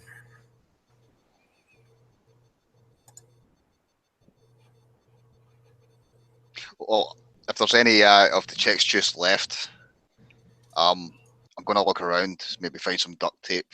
I'm going to duct tape them to the side of my legs, and I'm going to start shaking, just dancing on the spot to really shake these things up and power up. If you break out your duct tape that you always carry on you, like any true Team Go SG member would, duct tape these Chex Juice to your legs, and you start doing, I don't know, some sort of Scottish kilt dance across the floor, breaking in with Caius, the two of you just having a dance off. No, I'm that's English, not so it's done. Morris dancing. Yeah, even worse. Nice.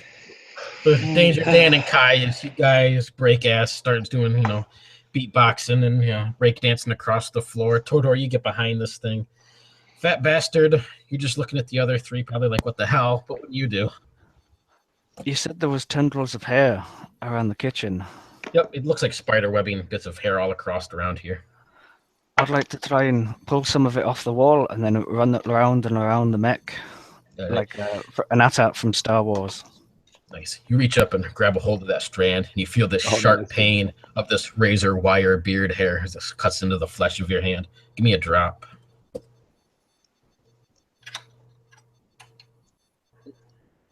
Oh, that was close. I got 2. Still good though, but yeah, as soon as you grab a hold of that wire, it's almost like a razor barbed wire. Little tendrils of the spiked beard hair digging into the hands, the flesh of your hand. Kind of pull it back, and it's just pouring blood down the palm of your hand. And it gives a little bit of a vibration. You watch it for a second. It vibrates a little bit more, and it's almost like it starts to come alive as it pulls itself against, from the walls. Tendrils of the stuff just kind of snaking down, almost like it's trying to wrap you up like an octopus or something. Tendrils wrapping around your legs, around your chest. Give me one more drop.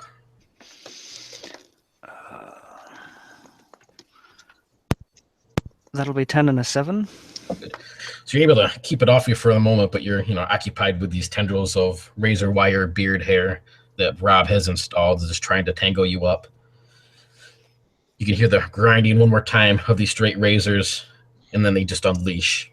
Everybody give me drops, and then let me know what you do. Yes.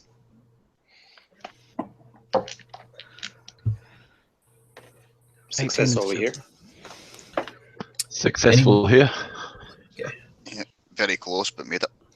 Good. Made it 2. All right. So what do you guys do as this thing unleashes another set of Bic razors across the floor and across the room? You can feel it trimming, kind of trim off a few more little trips. Cuts part of Chex' hair off, taking a kind of a bald spot on the side of his head, but not hurting him any. So the blocker's plan was plain and simple, like in all those third-rate action movies. This huge thing probably has something at the back of the head, like a switch or a cable that can be unplugged or anything like that.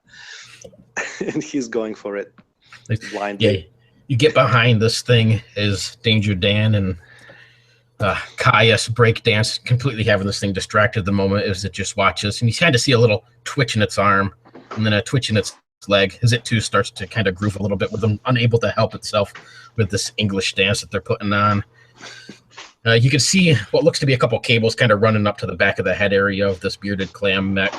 Maybe you can grab a hold of those, and there's 3 of them total. But if you grab one of those, I might be able to put this thing out of commission. Why don't you give me a drop? All right. There's 1-1.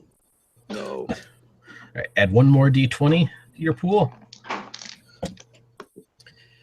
You reach up to this thing, grabbing a hold of one of these cables. As you kind of pull it free, you can just feel all of this gas and steam just blast across your face.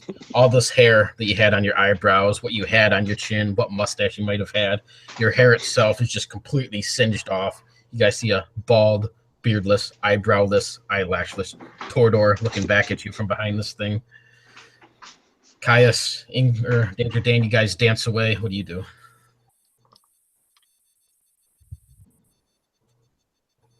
I'm just so caught up in the Morris dance that let me see if I can drag myself out of the dance for a second, and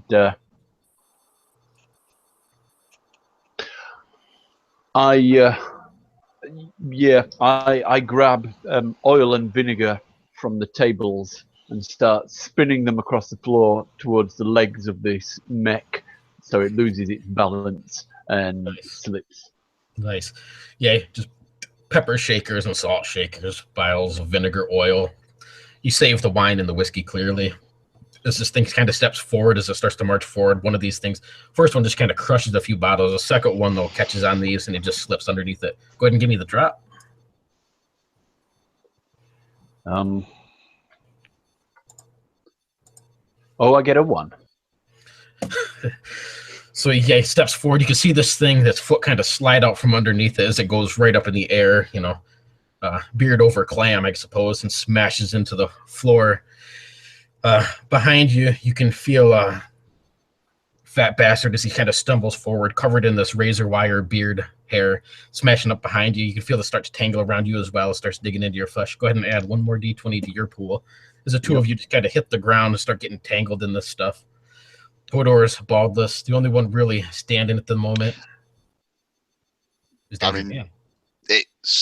it's time for the Chex Juice jet boots. I'm going to pull the ring pulls simultaneously on these cans of fizzed up beer and try and fly across the room. The arm extended, the fist extended. Punch it right in the clam. I don't hear that one very often. Go ahead and give me that drop. I got a 2 and a 3, but no 1s. Nice.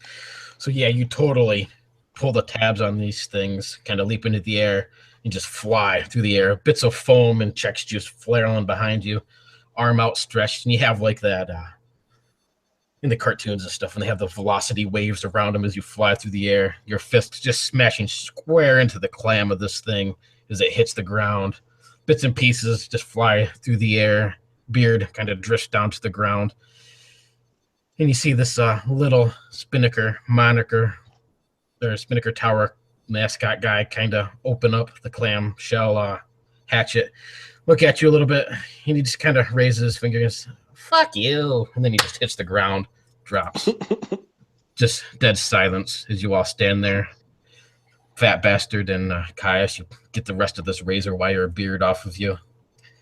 In front of you is that final stairwell up to the lair of the faux bearded one. As you kind of step forward, the doors open to themselves, giving you the stairway up. And that will be the end of Act 2. So go ahead and add one more d20 to your pool. Sorry, Morgan. Can we get a quick 2-minute? I was just going to say, let's take like a quick, maybe 5-minute break, and then we will finish off the last act if that works for you. Sounds good. Sweet.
Oh, man.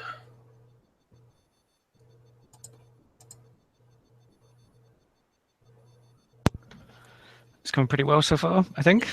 I think so. I, for some reason, can't see any of the pictures that you were showing the others, like of the tower and the mascot and things.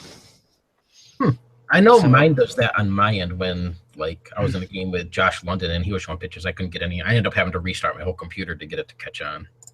I might not do that. No, I wouldn't bother with it. So I just will. Here, I'll put a few while we're waiting for Tordor to finish up into the chat, though, so you can at least see them. Sweet. Into the Facebook chat. Let's see.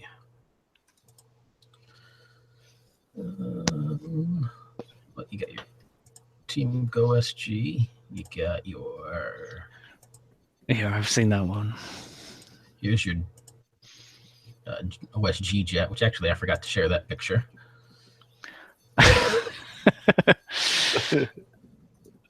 That's And I brilliant. got your boat. There's your boat. Can I just say, guys, you are slaying it. Like I'm remaining on mute because I'm playing checks, so I'm on mute 90% of the time. But I'm laughing my head off. In the background. Before you spoke each time of the vape. Yeah, I am. Yeah, there's your boat in the clam mech. My God, that's atrocious. That boat. The boat, all the images are brilliant. They're adding loads to it. I had so much fun finding pictures for these and photoshopping them. And here's, I don't know if you'd actually know a Spinnaker Tower. I think you probably do, but that's the picture of Spinnaker Tower. On Portsmouth, apparently not Portsmouth. Yeah, I Gotta give it wanted you proper pronunciation. I really wanted to correct you, but that's not what checks would do. So that's more what I would do. Ah, well, that's all right. And the aliens that were harassing you on your plane. Oh, that's a fancy tower. Sorry, guys. I'm back. All right, I think we are all set. There's checks here. Oh yeah. All right, let me get back off of Facebook there so that's not keep beeping on me. Innis. What is it? Corey asked what I'm drinking. It's Innocent Gun Irish whiskey aged in honor of, I suppose, Chex and Rob. I think it's what, in Edinburgh or something like that's crafted. Yeah, Edinburgh. So yeah, I'm gonna pull a Dan and correct your pronunciation there. All right, go for it. Yeah, yeah. Since it was brought up. It's Edinburgh. Oh, is it? There you go. Edinburgh? Wow. Yeah, I think the G sound. Freaking British pronunciation and spelling. Right? American, boys. Jeez. American. American. All right. Let me click off Facebook and we will jump in. I got to set my timer. So normally the last one is usually we went a little bit over. We went closer to 50 for the last act, but this one we technically have 30 minutes left, but we will just kind of go through the narrative and see where that lands us. And I'll let you know if we get close to the end and how it plays out. So if we looks like we are all set. So, all right. So like I said, all of you brought down the bearded clam. You killed the Moniker Tower mascot. And before you, you see that large TV screen up above the doorway of Rob as he's staring back at you. This full, luxurious Viking beard that he has on, the pipe hanging out of his mouth. And this door that opens up, almost like an elevator door, kind of sliding open. And this dark stairwell that leads up to the top floor, the layer of the full bearded one. And all of you kind of look to each other on the stairwell. Who goes first? I indicate for Todor to lead the way. I open up with, listen, you cheater. This is considered cheating, and we're here to bring the justice of the glorious Banhammer upon you. And you shall no longer be in the OSG or in this land and bothering no one anymore. Something like that. You see Baked beards of a will rise. never work in the OSG. Yeah, and I'm apparently more pissed off since I have no facial hair left or head hair left after the previous Singed incident. most of your shirt. Your chest hair's all gone. You're not much of a man anymore, Todor. Yeah. You can see Rob's face as he just kind of stares at you blankly. A little bit of a wry smile on his face. You step up these stairwells and open this door, greeted by the man himself. Oh, Go ahead, Rob. Well, hello, gentlemen. It seems Team GoSG has arrived, sent by the Iron Tyrant, or as I like to call him, Dickhead Dictator.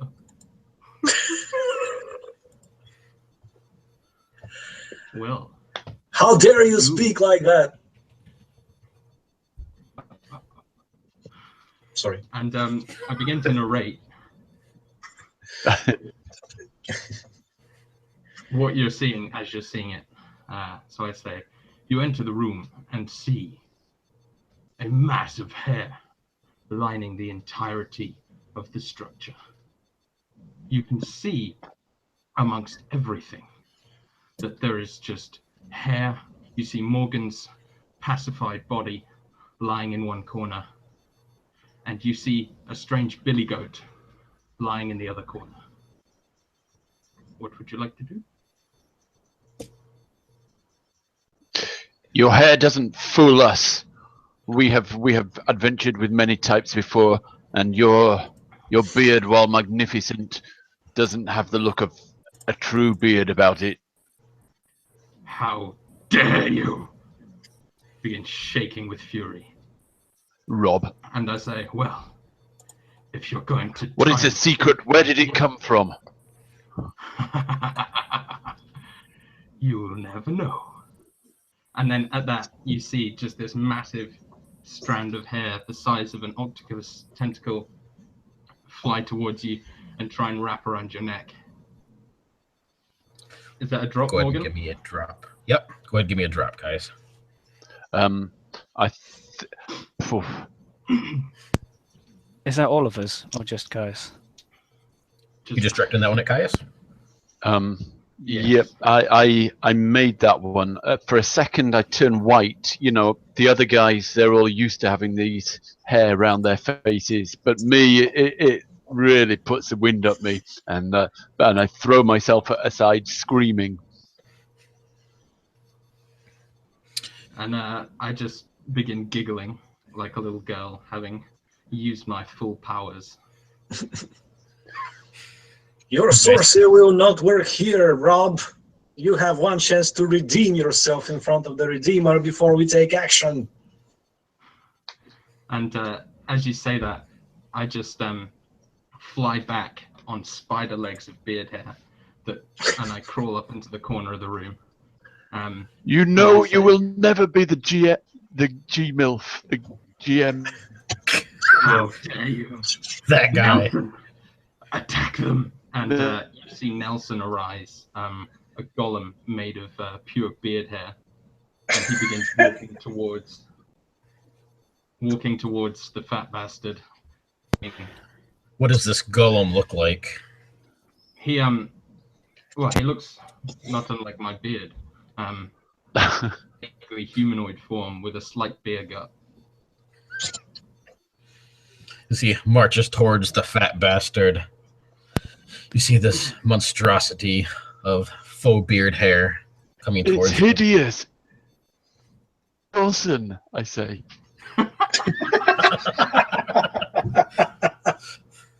It slightly resembles him, you know.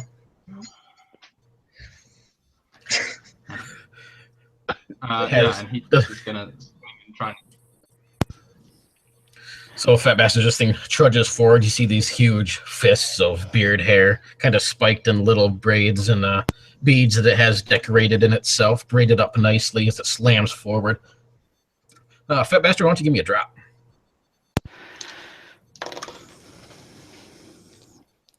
3 is the lowest.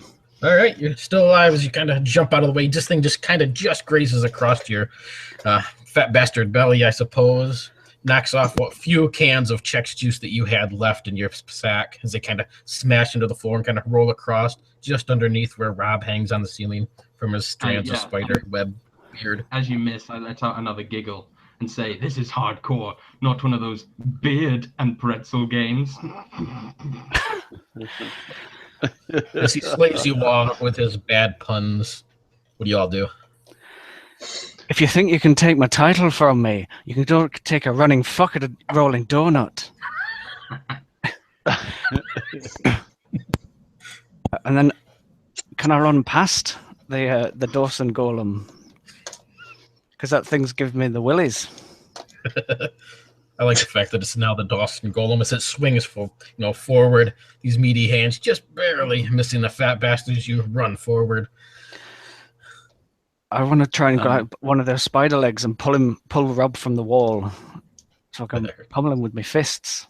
All right, grab one of those things and give it a yank. Go ahead and give me a drop.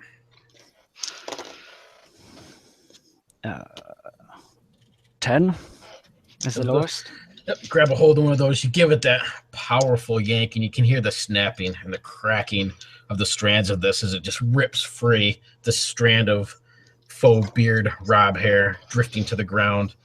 As he seems to, maybe unlatched a little, but he still has a good grip up there in the corner as one of these beard's hairs go down.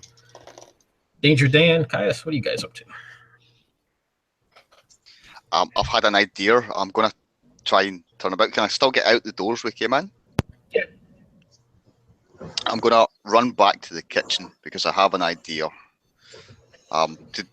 There's only a few things that can truly defeat a beard. So in the kitchen, I'm going to look for caramel, bubblegum, or fried eggs. You start looking around like crazy, kind of climbing through the spider web of beard razor wire, sifting through the pans, the pots, the refrigerator, whatever you can find. Go ahead and give me a drop. Danger Dan. Danger zone. I've got so many dice here on this drop. No ones. All right. Start sifting through. You find this large, big basket of bubble yum. Looks like it's probably watermelon flavored, kind of stale. If you look at it, as hard as a rock, it's going to take quite a bit of chewing. And this nice big vat of cold caramel. You're going to have to warm it up or something for it because it's like solidified into the jug it's in. Caius, Todor? You guys see Todor. Fat bastard just turn and hightail out of here, leaving you guys behind. Todor has an idea. He knows the weakness of the Dawson monster. This is high magic games and high magic in general. So he's looking for a fireball to throw at this creature, and he's looking for something highly flammable around. Well, you do see that one can of Chex juice kind of roll across the floor and bump against your foot. All right, so I turn over to the fat bastard and say, "I'm sorry about this," and I open the keg like slightly so that it like drips, and then I push it towards the horrible Dawson monster, and I take out my lighter and I light one of my cigarettes first, and then I drop the lighter. It's a Zippolin or whatever, and I drop it so that it goes towards the barrel, and I try to time it with my masterful intelligence or whatever. Beautiful. You see this gout of flame just launch force from the end of this can that you opened up, spraying across this golem like a firebolt. And I shout, "Make me a dex safe, you fool!" And why don't you give me that drop? All right, 6 dice coming up. No. Yes! No ones. Beautiful. You see the flames just roll across this Dawson beard golem. Strands, you can smell this that disgusting smell of singed hair just kind of fill the room. Thick smoke. This thing, cries out as it crawls forward. Still a little bit left of it as it swings its huge hairy fists in at you. Go ahead, give me one more set of drops, Todor. Come on. Come on. Yes. No ones. Nice. Yeah, you can see the flames just wash across this thing. You take it down a notch, but it still seems like it's coming. More strands of hair pull across from the wall, across the floor, across from Rob's beard, and just start to reform this thing a little bit as it starts to stand back up. More and more of it continues to kind of flame on, I suppose. And melt down as more of it kind of coalesces. It's hanging on by the strands of life here. Caius, how about you as you see Fat Bastard run away and Danger Dan getting, grabbing a hold of Rob's faux beard and yanking it, and Tordor washing the Dawson Golem in flames? Caius has reached deep into his. He's carried a pouch around his neck, and he realizes the shit has hit the fan, and he reaches into it and pulls out an aerosol, or it's actually shaving cream powered by Iron Tyrant's whiskey. He's one that he knocked up earlier, and he says, take this, Chex, it's the only thing that might work," and throws it sort of circling through the air over the room towards Fat Bastard, who is battling up ahead of him. Nice. Fat Bastard, why don't you give me a agility challenge roll? So just the D20 equal to or higher than to try and catch that. That'll be an 11. Is that a success? Equal? I'm not sure what your agility score is. Athletics.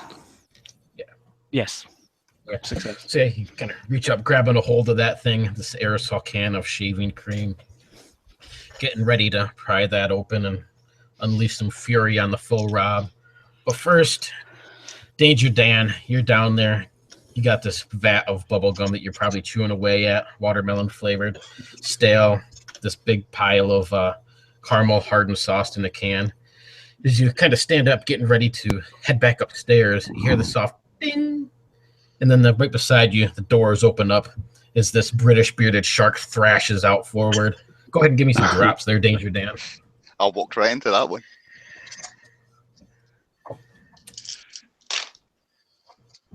I rolled a 1.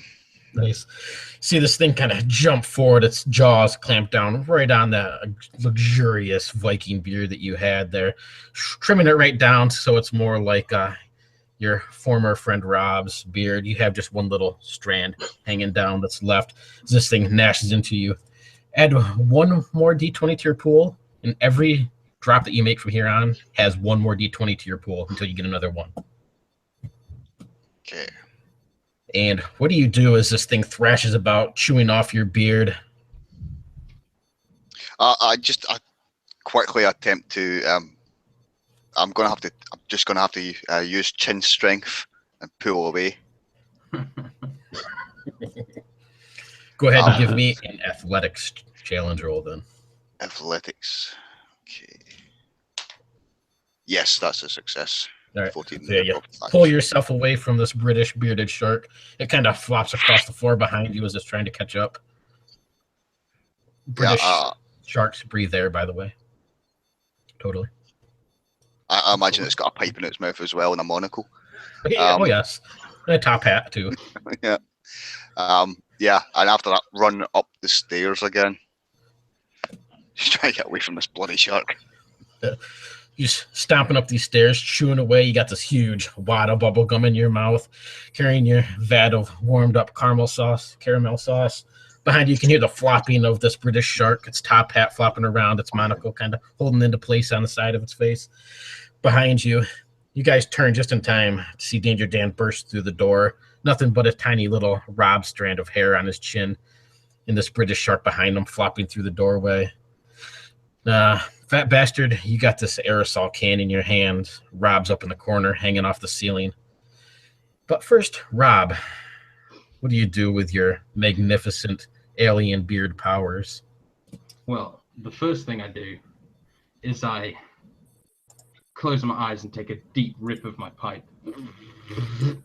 And then open my eyes again and they're bright red. And I say, "Eyes to meet you." And then I fire a laser beam at my eyes that sweeps the entire room.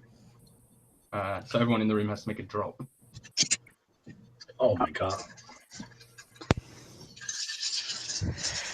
In the Clue Checks fashion, I've rolled a 1 at the pinnacle moment. The ultimate role play. Beautiful. So you're in the same case then there, Fat Bastard. Add one more D20 to your pool now, and then every time you make a challenge roll, at the end of that challenge roll, you'll add another d20 to your pool until you get another one. And so what happens visually? Rob? Well, you see lots of burnt hair, and you see everywhere that the laser touches, it's like a laser shave. So any piece of hair touched by the laser on your body is just eviscerated and disappears in a puff. Laser hair removal. Yeah. And you see people with half beards. You see eyebrows singed and chest hair with distinct markings on it. And then I imagine fat bastard here having like the gangster lines on his eyebrow. yeah. And then Dawson even gets up and decides to go straight for the balls of the nearest person, which I think was Caius. Yep, Caius. So why don't you give me one more drop, Caius, and then we'll hop over to fat bastard. So, Dawson's the Dawson Golem's beards sort of wraps around me, but I struggle out of it and pull myself and manage to using my glasses. A careful angle. I reflect some of the laser beams into Dawson's beard as it's gripping me and cut through them and say, "My glasses! They can be used as a weapon."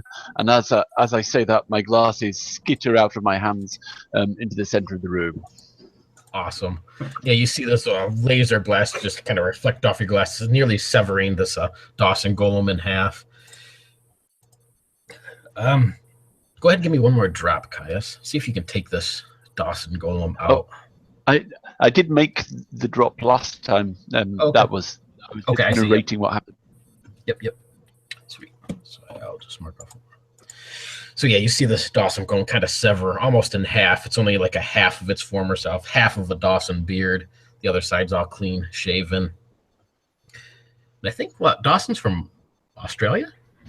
Yep. You have an Australia. Yeah, so you hear that Australian accenting growl as it starts to lumber forward one more time to nail you in the balls, Caius. But Danger Dan, or I'm sorry, Fat Bastard, what do you do with your aerosol can of shaving cream? I was wondering if I can climb up one of the legs of hair to get in close with Rob and jam it into his face. That's beautiful. Sure. Give me a drop for that. I have. Grab a hold. The lowest is 12. Nice. Yeah, so you grab a hold of the closest strand that kind of starts to snake around you a little bit and starts to clamber up this thing towards Rob. You get up there face to face with the faux bearded one himself. What do you do? I'm hoping to jam it into his gob and then detonate it. Jeez, pulling the punches. And then he goes, Chex leans in and goes, "I would tuck your trousers in and go shite yourself," and then like backflips off him as he detonates it. Beautiful. Shove that aerosol can in there. How do you detonate it? Well, either using even a spark from the stubble that he's left me, a half-shown head. Nice. So you hit that flint and steel across the scrape of your beard there. The spark flies across, catching this aerosol can. Go ahead and give me one final drop to see if you hit him.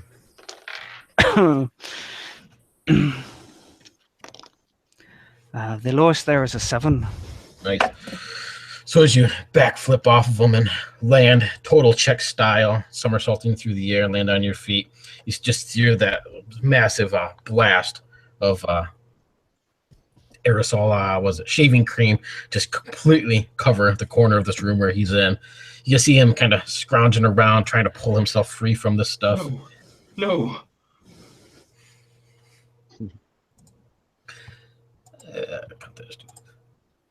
Rob, what do you look like, or what does it look like as you pull yourself from this? You see one of my strands of hair begin to fall out, much like this. I have to readjust it. Just fix it, make sure everything's in order. And oh no, it's still falling. And as I attempt to fix my beard, I'm shouting for Dawson Golem to save himself. So this Dawson Golem just kind of flails about one last time, swinging this meaty, hairy fist at your balls. Caius, give me a drop as this thing starts to swing at your nuts and get away from it. Get away from you.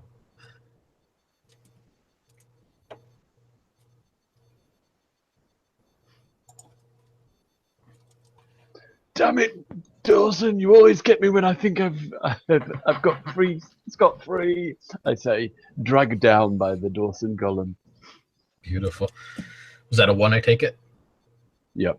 Yep. All right. So you're the same thing. You're critical. So every drop from here on out, you'll add 1 more d20 to your pool. So actually, Fat Bastard, you're going to add 1 more d22 since you just made a drop. I did. Yep. Go ahead and drop to the ground. This thing just kind of beards you across the side of the face, Caius. As you kind of pull away, you can feel this sticky stuff on the side there. As you kind of feel your chin, you can feel that you too now have a beard of Dawson Golem hair stuck to your chin. Bits of caramel that are kind of been splattered there from Danger Dan. So, Danger Dan, we haven't heard from you. As you come into this room, you see this blast of shaving cream in the corner that Rob is in. You see Fat Bastard somersaulting off and landing on his feet. You see Caius getting slammed in the balls by the Dawson Golem. Todor across the way. What does Danger Dan do? I mean, I take all this in and realise we're in dire straits. But I've still got some facial hair left, and with great beard comes great responsibility. As far as I remember, it's still 1 can of Chex juice left on the floor. Yep. So I'm going to open it up. I'm going to drink it all in one go. And as I do so, you can hear the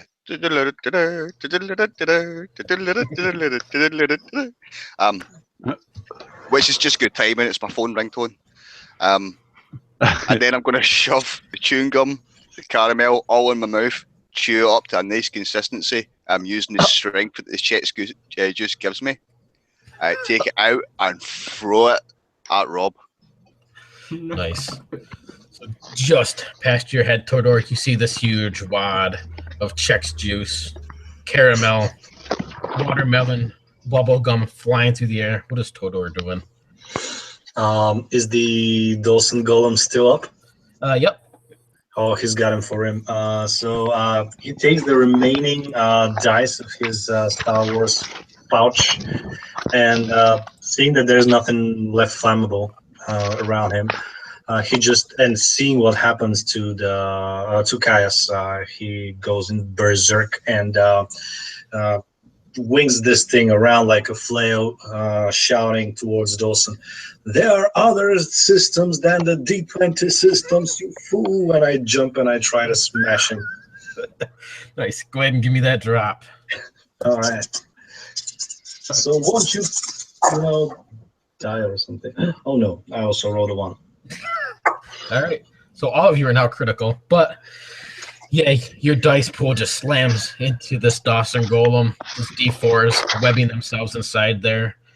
The lone D12 that never seems to get much use, getting stuck within its maw of this Dawson Golem mouth. You see bits and strands of this thing starting to kind of rip apart as you just slam it over and over with this few dice that you have. With its last dying strands of whisker energy, you just see this flail of whisker hair just kind of come up, catching you in the chin, throwing you backwards against the floor.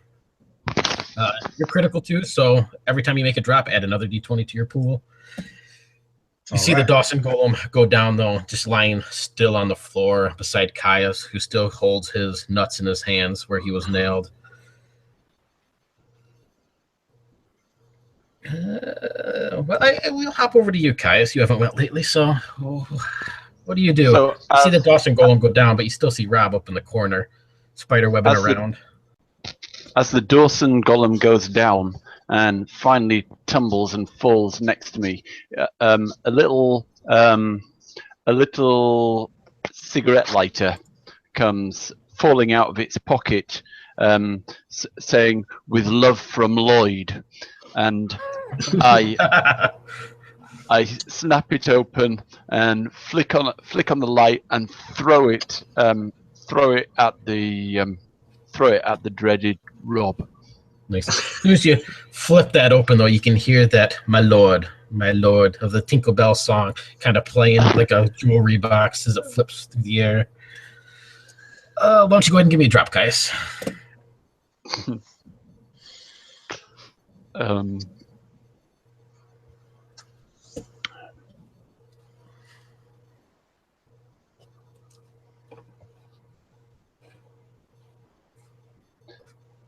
Oh, I succeeded. Beautiful. Add another d20 to your pool, though. Yep. You see this little lighter flip through the ward. My lord, as it just kind of smashes against Rob.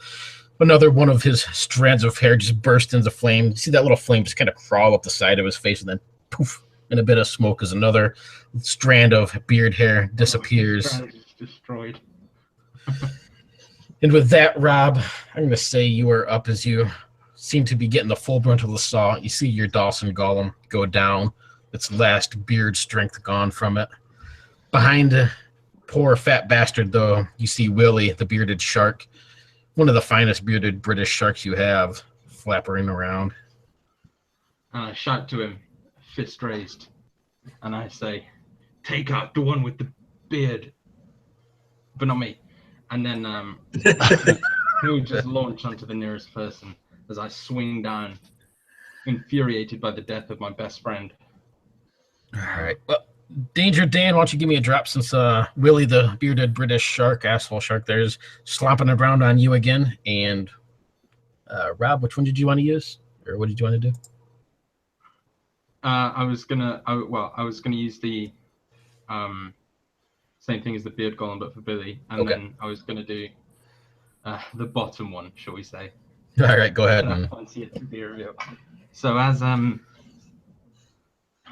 I reach deep into the folds of my beard, you all remember seeing me shopping at a market, buying various items, which I now pull out: sauerkraut and caramel ice cream, nettles, pickled whale blubber, and Zurskrümming.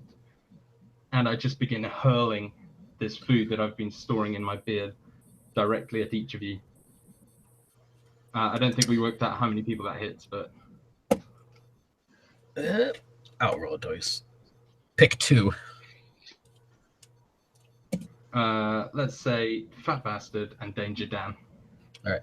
In that case, Fat Bastard, Danger Dan, you have 2 drops to make, or 2 sets of drops to make. And Danger Dan, you have 1.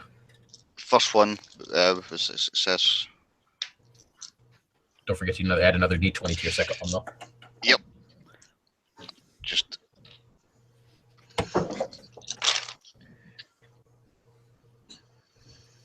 Still no ones. All right. I succeeded on a 3. All right. Both of you add another d20 to your pool. I lost count. I don't know what you're up to, so hopefully you have it.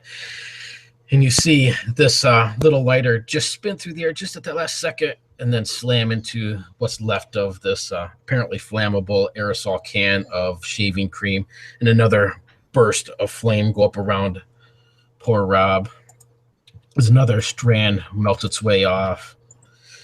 See that he's still left there. There's actually, that one's gone too. 4 strands that are still holding him to the ceiling and to the wall as he's kind of up there, almost like Spider-Man. His eyes flashing with laser powers. Todor, what are you up to? You can see that half my beard has fallen off. You see half of Rob's beard kind of falls off, hanging there. Clearly, it's a fake. Still beating on the lifeless golem.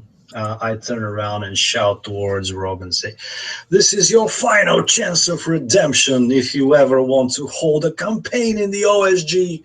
Stop this madness at once."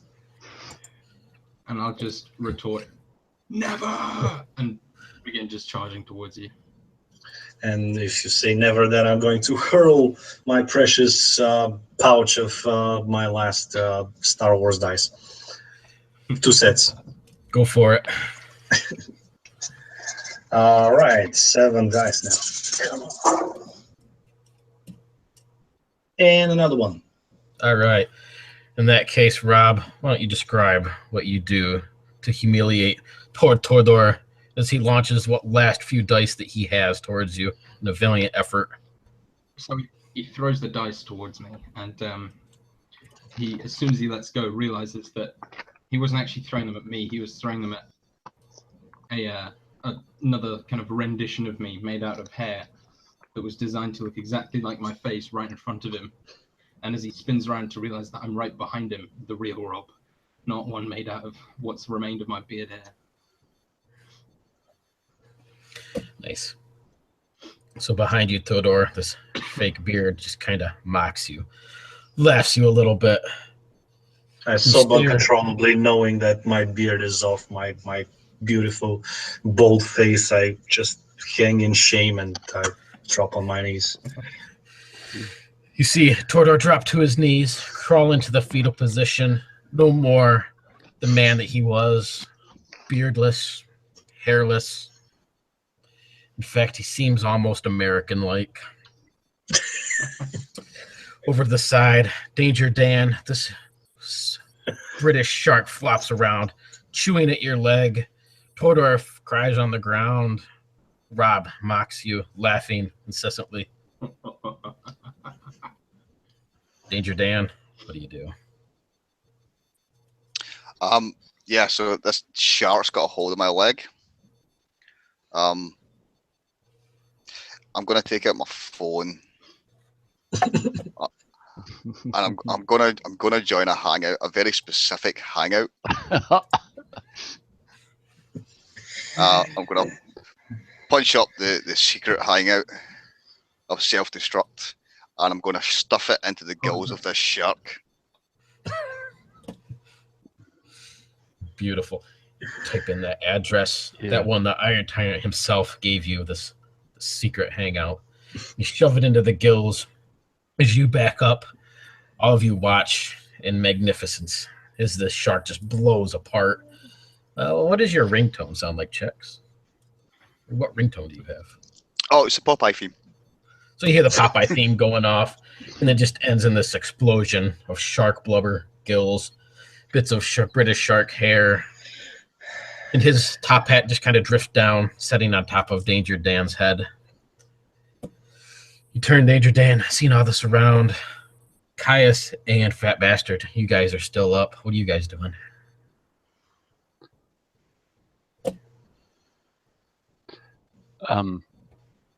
Caius, stumbling across the floor, finds his glasses, and are laser beams still coming out of Rob's eyes? Not at the moment. You can see that flash there, but he has another charge ready to go. Yeah, I'll be ready with my glasses to if Rob tries flashing at me, I'm ready to reverse the polarity of his laser beams. Nice. Yeah, flashed laser beams. Just can we be clear on that? Fat Bastard. Todor continues to cry at your feet. Hairless. So I stand over Todor and I take a deep puff on the vape that I have, and I blow it into Rob's face. And the flavor is batter, just batter, nothing in it, just batter. And the lowest one I get is a 3. Right. So you're washed in this vape of smoke, Rob, of butter. You can feel the grease coalescing within your beard.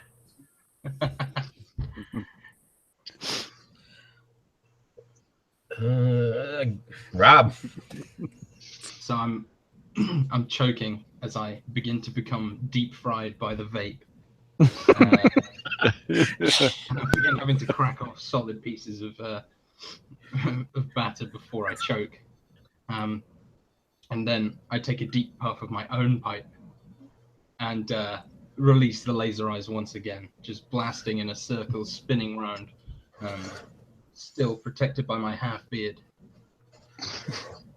In that case, Danger Dan, I need a drop. Fat Bastard, I need a drop. Caius, give me a drop, but you also going to be reflecting that back, so.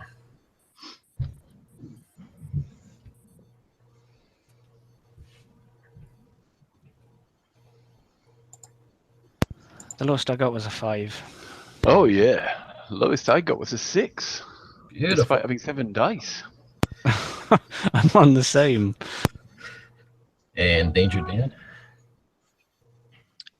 Lowest I got was a 2. All right. All of you add one more d20 to your pool. I marked off another one for you already, Rob. Caius, why don't you go ahead and describe what you do with this laser beam blast? As the laser beams flick towards me, so zoom towards me, I catch the blade with, I catch the light with my glasses, and suddenly it's like this beam of light appears in my hand, and and it's an elegant weapon from an earlier time, before safety razors, and I use it from a distance and start shaving Rob from a distance. Beautiful. See more strands just going on this baby smooth face.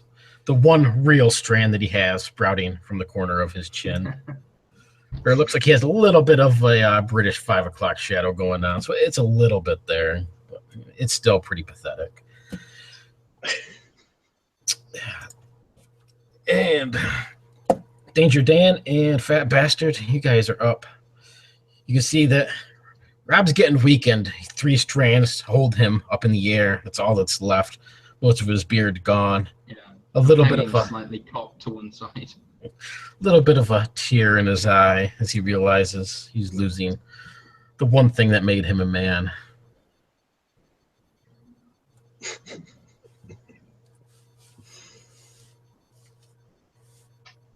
Well, I don't know if it's raining bits of charcoal round about still.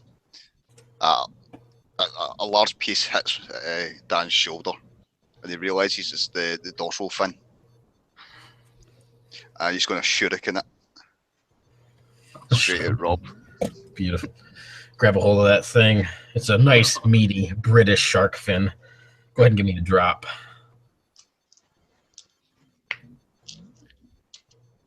So I've got a lot of dice to gather up here, so bear with me.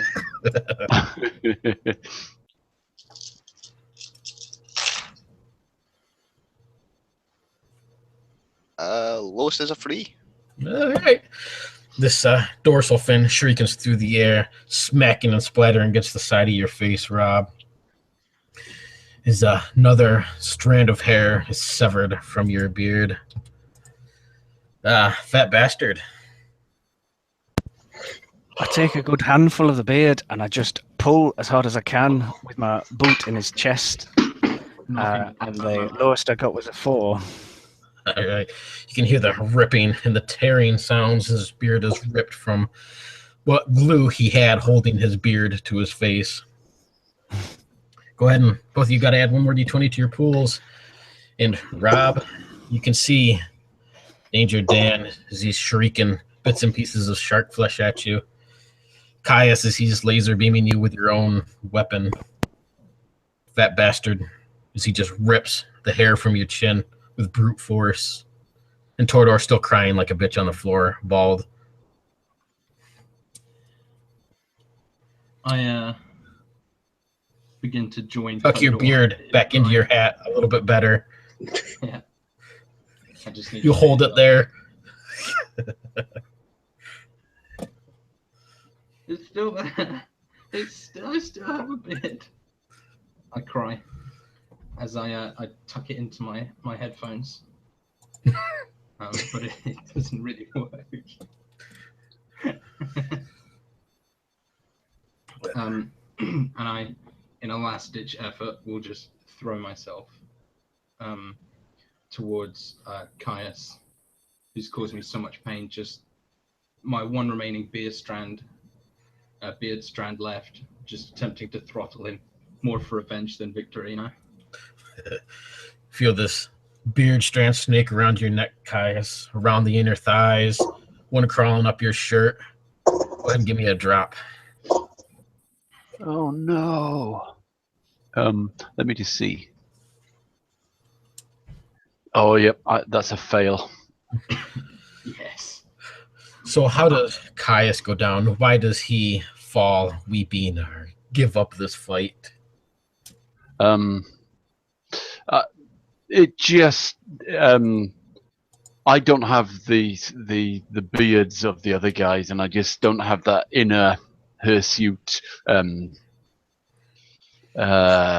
resilience that It's just too you know much. can that can drag checks through a hangout for over 10 days, 20 days, and all that other thing. So I just sort of claiming it's the time zone. I'm taken out by the beard. You don't have that beard stamina. No. As Caius backs out, the time zone's getting to him. That flight from Chicago to Portsmouth, Spinnaker Tower. The climb up those stairs is just too much for a man without a beard. And it just leaves Danger Dan and Fat Bastard. The two of you look to each other. And Rob, this one strand hanging off of his chin, the smile on his face. I'll kill The you two all. of you do.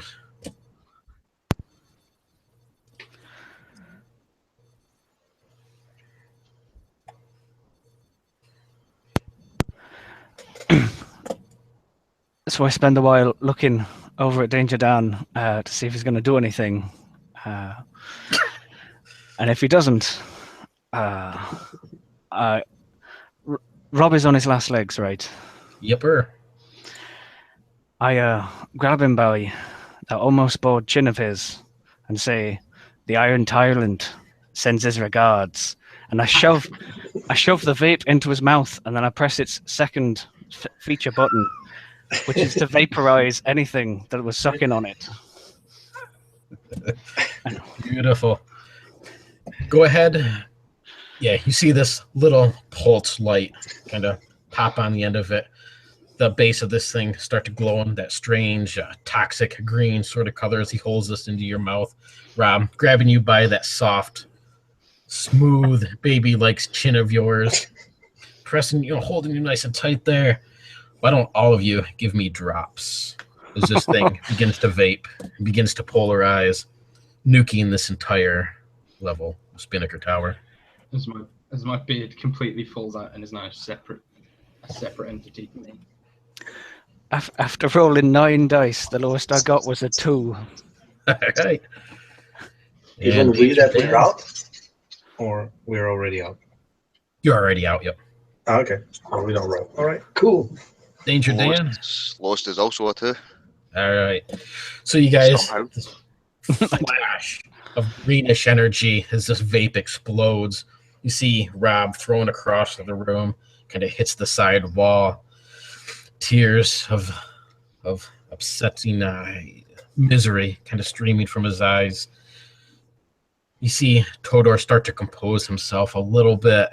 Caius as well, as they start to pick themselves up off the floor.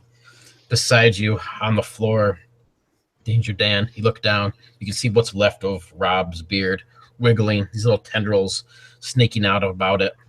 And then it just lurches forward with this intense speed, crawling up your leg, your chest. You can feel it smash into your face.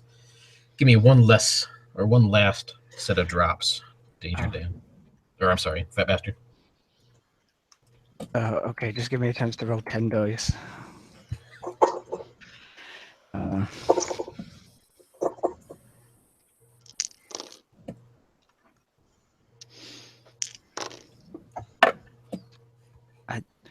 Somehow, the lowest I rolled was a 5. Beautiful. So you're able to grab what's left of this beard hair, kind of pulling it across your face, and you see this little alien-like face. It looks like one of those face huggers from Aliens. Just what's left of the beard. Slap that to the ground and give it a few stomps, taking this thing out of its misery. Danger Dan, when this vape went off, it threw you back a few steps. You can take a few more steps back And as your eyes begin to clear and you realize, you start to see you're surrounded, you see Rob in the corner. But as you get your balance, you kind of reach back and you realize that window at the top of Spinnaker Tower is no longer there, blowing out that you would have caught yourself on. Give me one last set of drops, Danger Dan.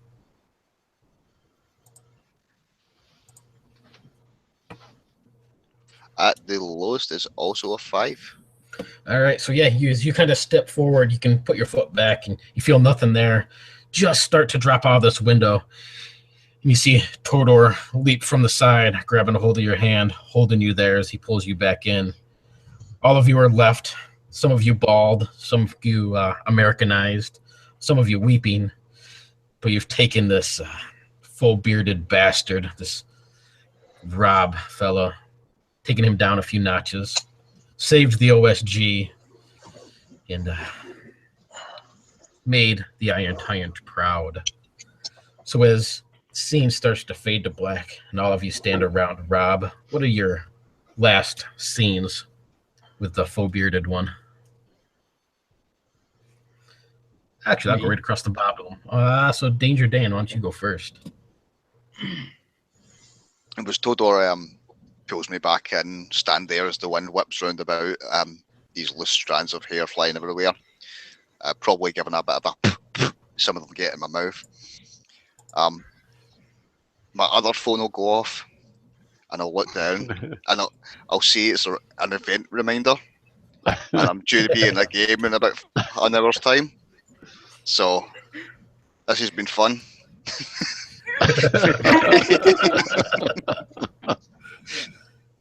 Beautiful. He's going to wander off into the sunset. Danger Dan disappears. Caius.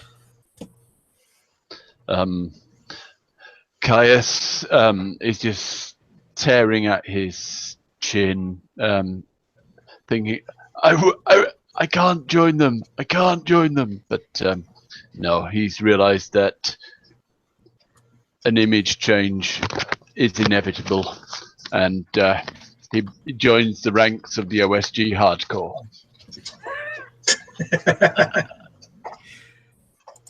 Oh, fat bastard.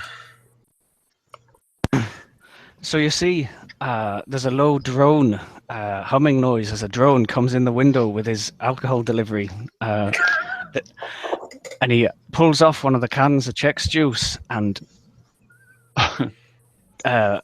chugs it all in one go. But as you see in the setting sun, underneath where his beard has been burnt away, it says GMILF for life.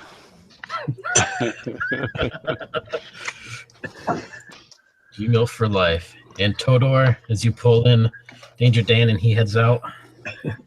I want to give a little bit of a further down the line closing on Todor. Todor has lost his hair, his beard, his eyebrows, everything. So he's lost his pride, his tabletop, membership to himself, of course. So he unofficially leaves the OSG and spends 5 years of LARPing. And every time he sees a dice, he screams like in agony, in pain.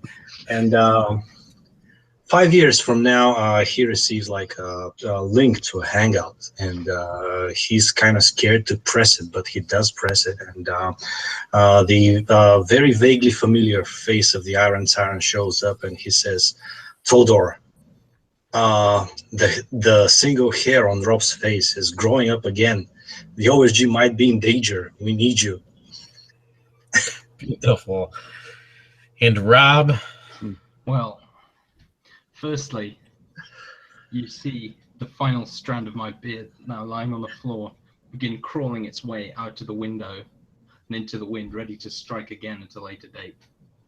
And I turn around in the ruins of my palace in Spinnaker Tower, and I see that everyone has left, the unconscious Morgan lying in the corner of the room.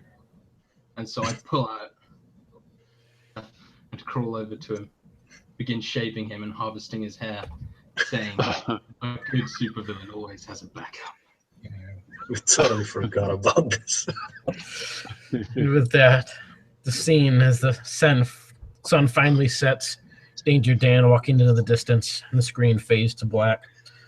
Rolling credits. And that was a story of Rob and his fake-ass bitch beard. Thank you so much, fellas. Bravo. Yeah. Thank you, Morgan, and thank you, Rob. Yeah. That was awesome. Yeah, Cheers, definitely. guys. Nice. And thank you, everybody who may have watched or mocked poor Rob in the Hangouts or wherever else you guys had going on. We're going to hit this broadcast. And thanks, guys.